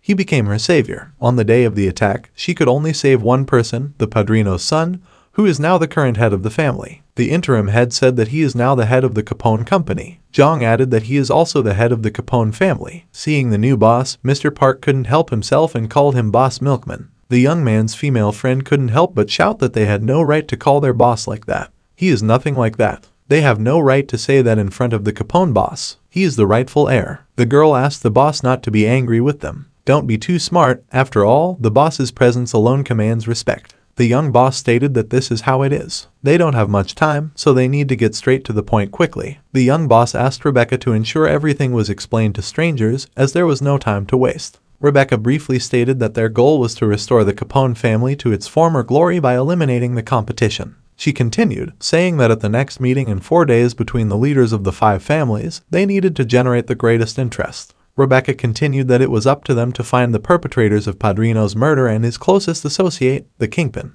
Hiro asked who they suspected first. Rebecca said they suspected one of the other 4 families and that anyone close to those families might be involved. She added that Gambino was currently under the spotlight, in a precarious position, and more inclined toward war than anyone else. Kang Yusung reviewed the incoming information presented to him. He didn't say a word. Kang Yusung asked if it might make sense to eliminate all these families. Rebecca said it wasn't a bad idea, as that would eliminate all potential family enemies. The Kingpin, Hiro, looked at Capone and said it seemed the young boss didn't like that idea. The young Capone said his family had always been a large family that started gaining influence with his father. Now he had Rebecca, who had overseen his father's strategy for the past 20 years. She was the perfect consigliere. The young boss added that Rebecca's methods were the essence of Capone, and he always thought Rebecca was right. Kang Yusung opposed this, saying the Capone leader was a young man, not Rebecca. The young boss said that Rebecca had more experience, so he trusted her. Kang Yusung asked if the young boss wanted to eliminate all competitors. The young boss replied that if they weren't involved, it would be better to maintain their business relationships as his father wanted.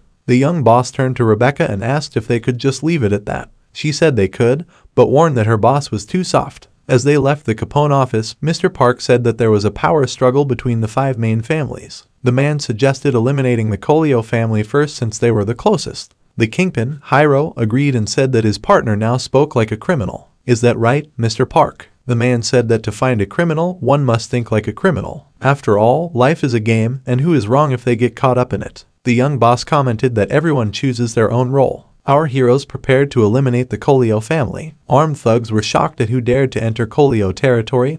This had never happened before. Kang Yusung, as the king of the heroes, and Mr. Park, dressed as the Heartbreaker, dealt justice by taking down the criminal gang. These two were ruthless and decisive. The Heartbreaker suggested the criminals surrender while they could, as he was willing to forgive those who didn't fight. The armed militants asked if he believed they wouldn't die for the Colio clan. The militants told the brave to leave immediately. Mr. Park said that in that case, he wouldn't be friendly to anyone, so Mr. Breakheart began enforcing justice relentlessly, leaving the heroes with very little work to do. Kang Yusung remarked that his partner was truly angry. Another group of armed mafia stormed the room, shooting in all directions and shouting that the bastards deliberately attacked before a serious meeting with the clan. Breakheart grabbed a militant and asked the person with the gun, "Is he the head of the Kolio family?" The militant laughed and said that his boss would never stoop to fighting people like those two bastards. Breakheart said, "Let Kang Yusung have fun here alone. He has a boss to deal with." Breakheart reminded him that the young man came here to rest, so he let the young man rest while he handled the clan leader. Kang Yusung agreed.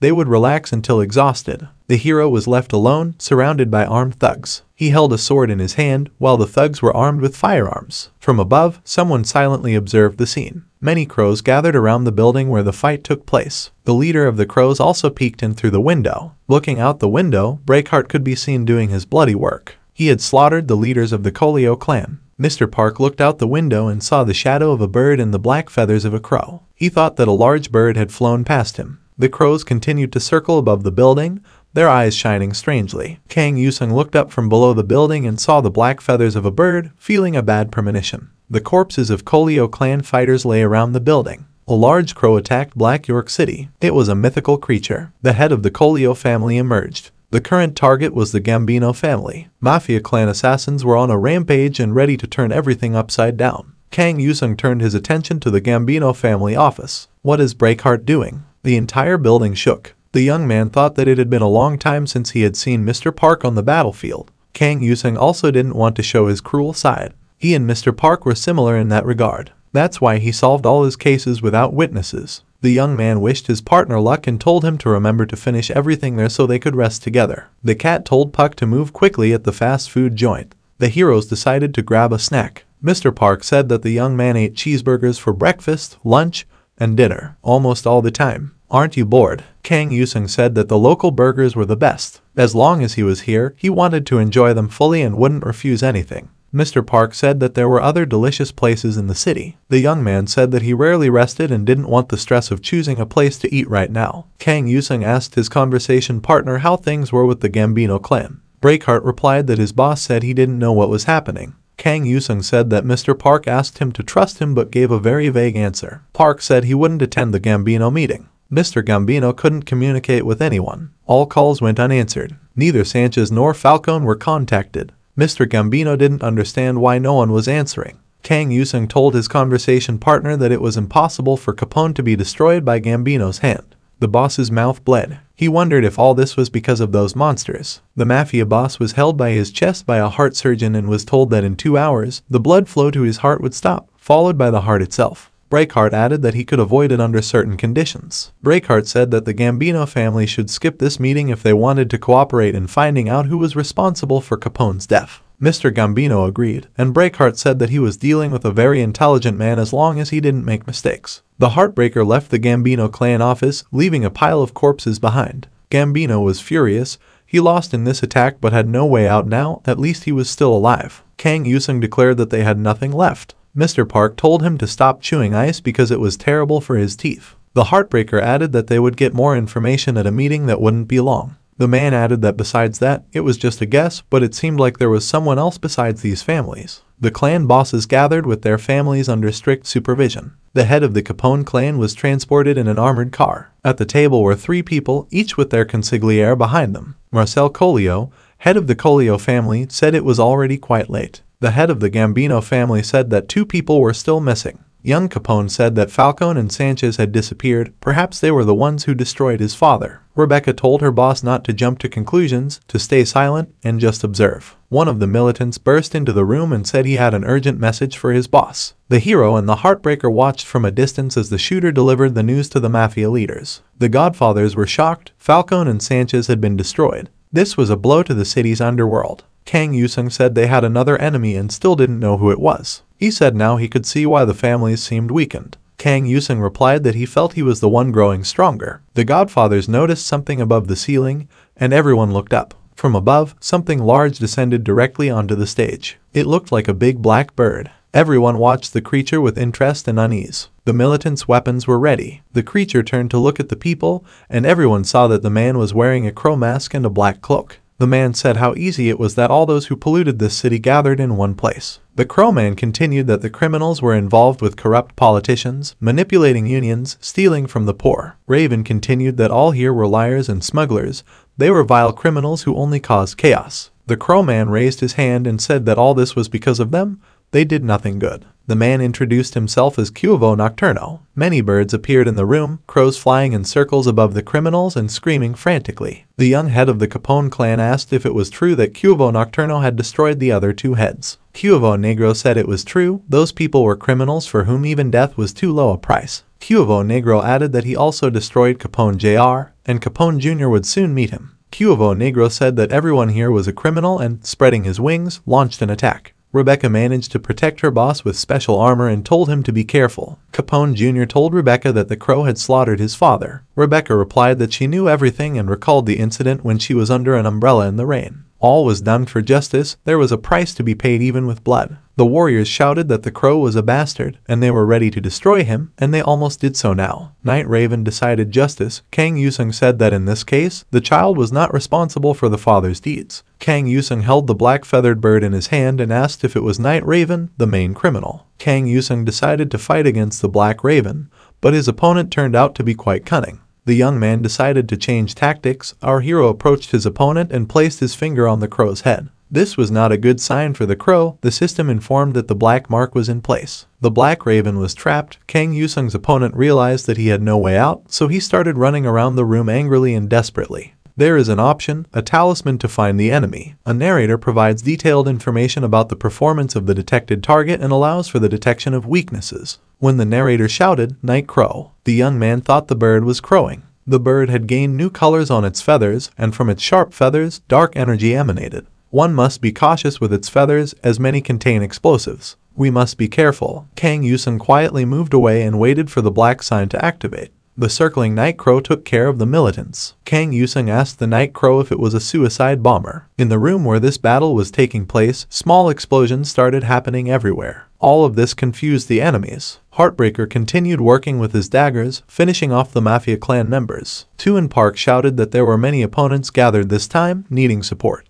Tuin Park considered himself an expert in one-on-one combat and suggested Yusung switch places and handle the Black Crow himself. Kang Yusung said that all the bosses could be handled by Heartbreaker and he himself would handle the Black Crow. Kang Yusung added that Tuin Park was more suited to being a guard. Tuin Park retorted that he was a cold-blooded killer. Kang Yusung also countered, saying that killing was his element and all the journalists recognized him for it. Kang Yusung overcame the Black Crow without much difficulty. The Black Crow felt pressured and frightened. He said that Kang Yusung should have saved the world, so why was he now acting as a defender of criminals? The exhausted Black Crow said he did not know what information Kang Yusung had, but most likely his enemies had deceived him. They were a group of thugs who killed his family, Capone, and then walked out of court without being found guilty. The Black Crow added that these thugs escaped punishment because they had connections and money and should not be allowed to get away. The Black Crow continued his story, saying that the city was already rotten, which is why he began fighting for justice. The Masked Crow approached Kang Yusung and said, "You still have time to enforce justice in this city." The Black Crow asked Kang Yusung to join his side and continue the struggle together for the sake of goodness and justice.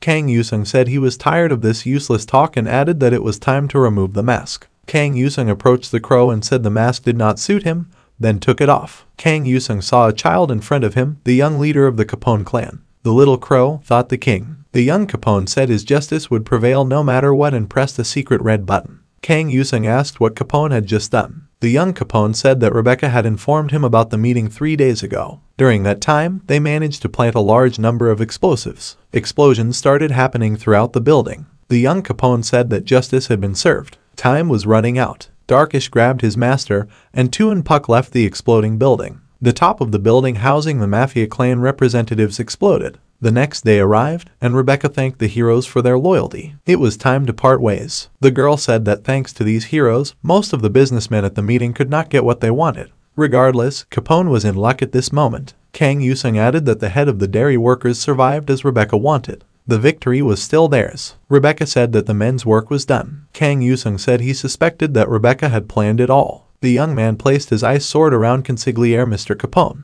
The girl was unafraid and asked what the conversation had to do with everything. After all, the facts had already happened. Kang Yusung said that he was hired to eliminate the enemies of the Capone family, which is why he was having this conversation. The young man said that Ravik had been involved in the murder of the family head and had even convinced the night thief to kill the other leaders. Ravik said they had no evidence. The hero replied that Cuovo Nocturno had betrayed him. The young man held a black feather in his hand. Kang Yusung said that Rebecca provided the information, so she was the traitor. Kang Yusung continued that the girl eliminated rival families and appointed Capone as the head. The puppet became the woman who practically controlled Black York. The King character added that this also made her an enemy of the Capone family. Rebecca said that everything was only for Mr. Vito. Vito was a child who was too good and innocent. Rebecca said that she eliminated the Godfather who wanted to make Vito the successor and all external enemies who threatened him only to protect him from this cruel world. The girl added that she was only fulfilling her responsibilities as head of security. Just in case, Rebecca activated a protective barrier in front of her. Kang Yusung said that the girl stabbed the man who raised her in the back and placed a puppet at his side as a replacement for her boss. Mr. Park added that Rebecca only thought about her own safety. Now she hid behind high idealism. Pook added that because of Rebecca, Mr. Vito was not independent at all. After all, the girl only thought about herself. The girl replied that the characters didn't know her at all, and that was natural. Mr. Park said, in that case, it made sense to ask Vito. He opened the door next to him and everyone saw the child there. The young man said that it turned out Rebecca was the murderer of his father. The child took a gun out of his pocket and pointed it at Rebecca. His eyes shone with anger. This world is truly a cruel place. The system reported that the heroes had cleared the Godfather's tower. After all the stories, Mr. Park said that he just wanted to be a detective in a black and white film.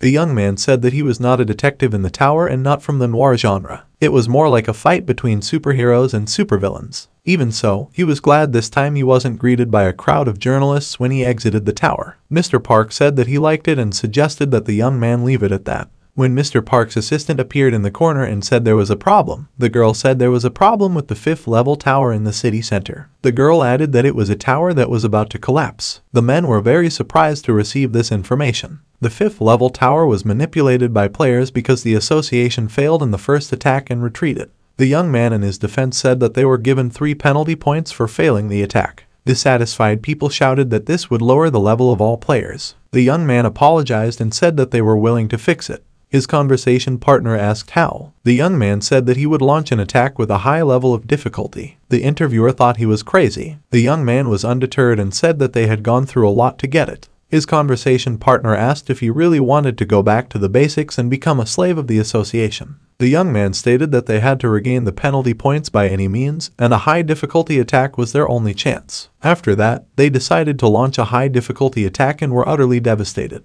Kang Yusung, sitting in the car, thought that he knew the association's point system and penalty points were cruel. Kang Yusung believed it shouldn't be like that, we need to find a middle ground. The young man thought that attacking the tower could solve some problems, but this rarely happened nowadays. However, during the first and second seasons, this disaster easily disappeared. At that time, proper techniques had not yet developed and failures were common. Solutions were not easy to find and many had died long before. The hero thought that he had lost his closest people, a loss he experienced both before and after becoming a player. The young man thought that now things were different, so he decided to open the equipment and skill set without assembling them. The young man thought that he did a good job, an amulet to find enemies, a wind bracelet, a power ring. These could create a muse by expanding the user's shadow into shadows, strength, stealth, dodge modifier, and agility increased drastically. The young man thought that he should not let anything compromise him. He used the wind bracelet and the Shimmara bracelet. Kang Yusung had chosen a bloody target. Carlotta's spider web approached. The attack on the tower must be prepared for the monster invasion. The car stopped, and the young man arrived at his destination.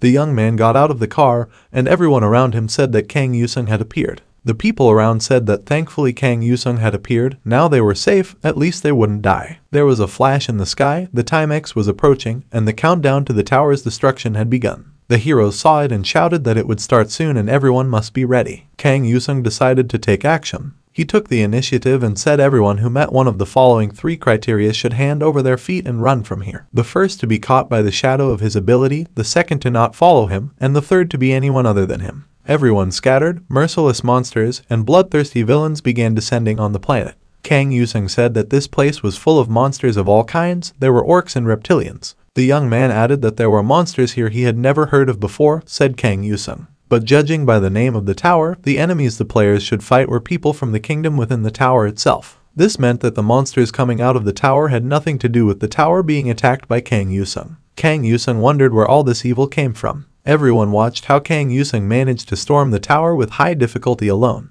The cameraman recording the action said that although the king was a hero and a fairly controversial figure, in terms of ability, he was unmatched. The Lord of the Abyss summoned darkness from the deepest places. Everyone realized that the door was changing color, and this eerie tone was supposed to be a sign of monsters from the abyss. How could monsters from the abyss appear at the door of a level 5 tower? Kang Yusung stated, "Isn't that cute?" The young man advancing through the heavenly stairs thought that the Lord acted on his own will. The monsters from the abyss had appeared, and Kang Yusung decided to face them. He delivered some hard blows and thought that was enough for now. The young man was ready to cut the villain with one move. All the conditions for that were met. The young man applied Charlotte's spider web ability. Charlotte's spider web spread around the monster from the abyss. Kang Yusung continued the battle, weaving a thread of death between 2 points with his exceptional slashing ability. The symbiotic effect with his killing ability increased the number of spider webs he could create.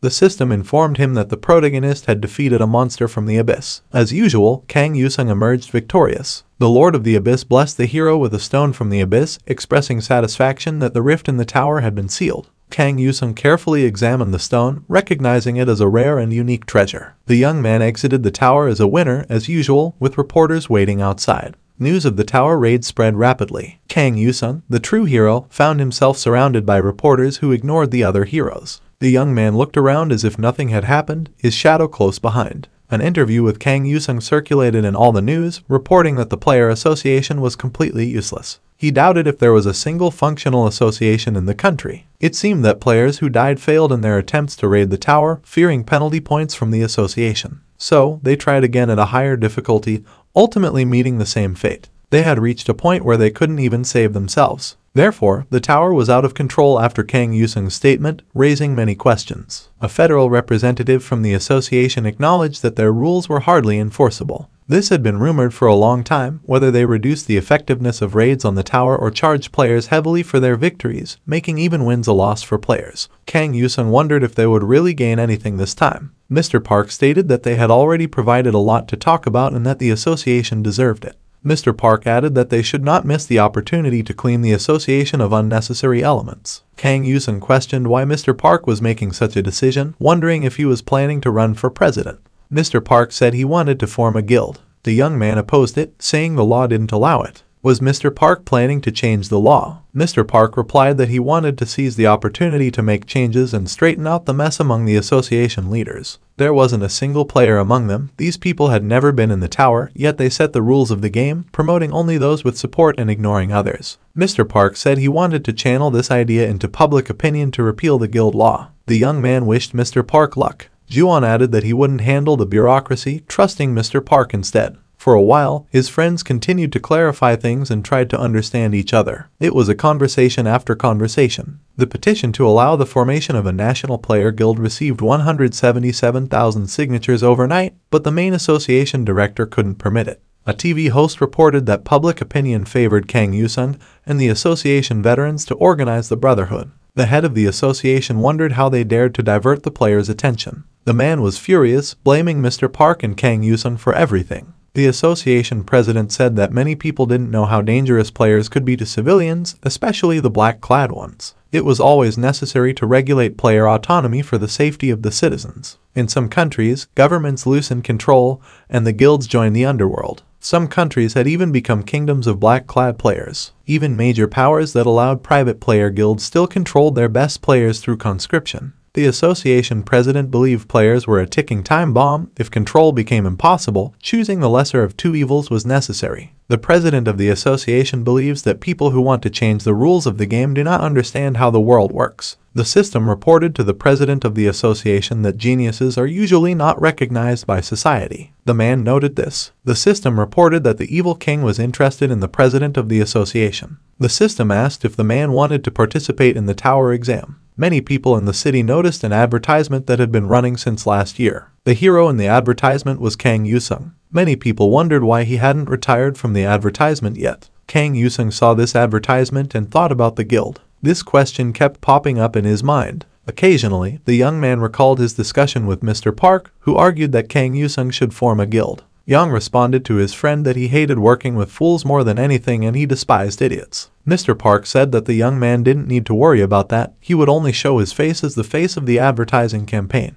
Anyway, it's always hard to be the first. Mr. Park said he wanted to arrange all this for a better future. Only Kang Yusung could do it. Kang Yusung was always at the forefront. Kang Yusung thought it was his duty to storm the tower. The system said he was looking for a level 7 tower or higher, but there were no results. The search radius increased, and the system reported the route to the nearest level 6 tower. The distance to the nearest level 6 tower was 226 kilometers. The search was complete. There was always a way to enter the tower even if you weren't looking for it. For example, getting something from the tower as a reward and waiting for a summons. Kang Yusung received a gift from the head dairy farmer in the form of a dagger. These gifts represented a means of communication between the tower world and the outside world. Rebecca's dagger was received from the head of the Capone family as a sign of trust. Kang Yusung thought that maybe he wouldn't be recruited, but now he decided to wait. Reports began appearing all over the capital announcing the arrival of a new tower and inviting viewers to enjoy live attacks from the best players on the planet. Kang Yusung was truly talking about the best players on the planet at that time. Children with one face and one talent would entertain and urge Kang Yusung to participate. The level of the new tower was elite. To enter the tower, one had to be among the top 10 players. Of the 2 players from the same country, the one with the higher level would qualify.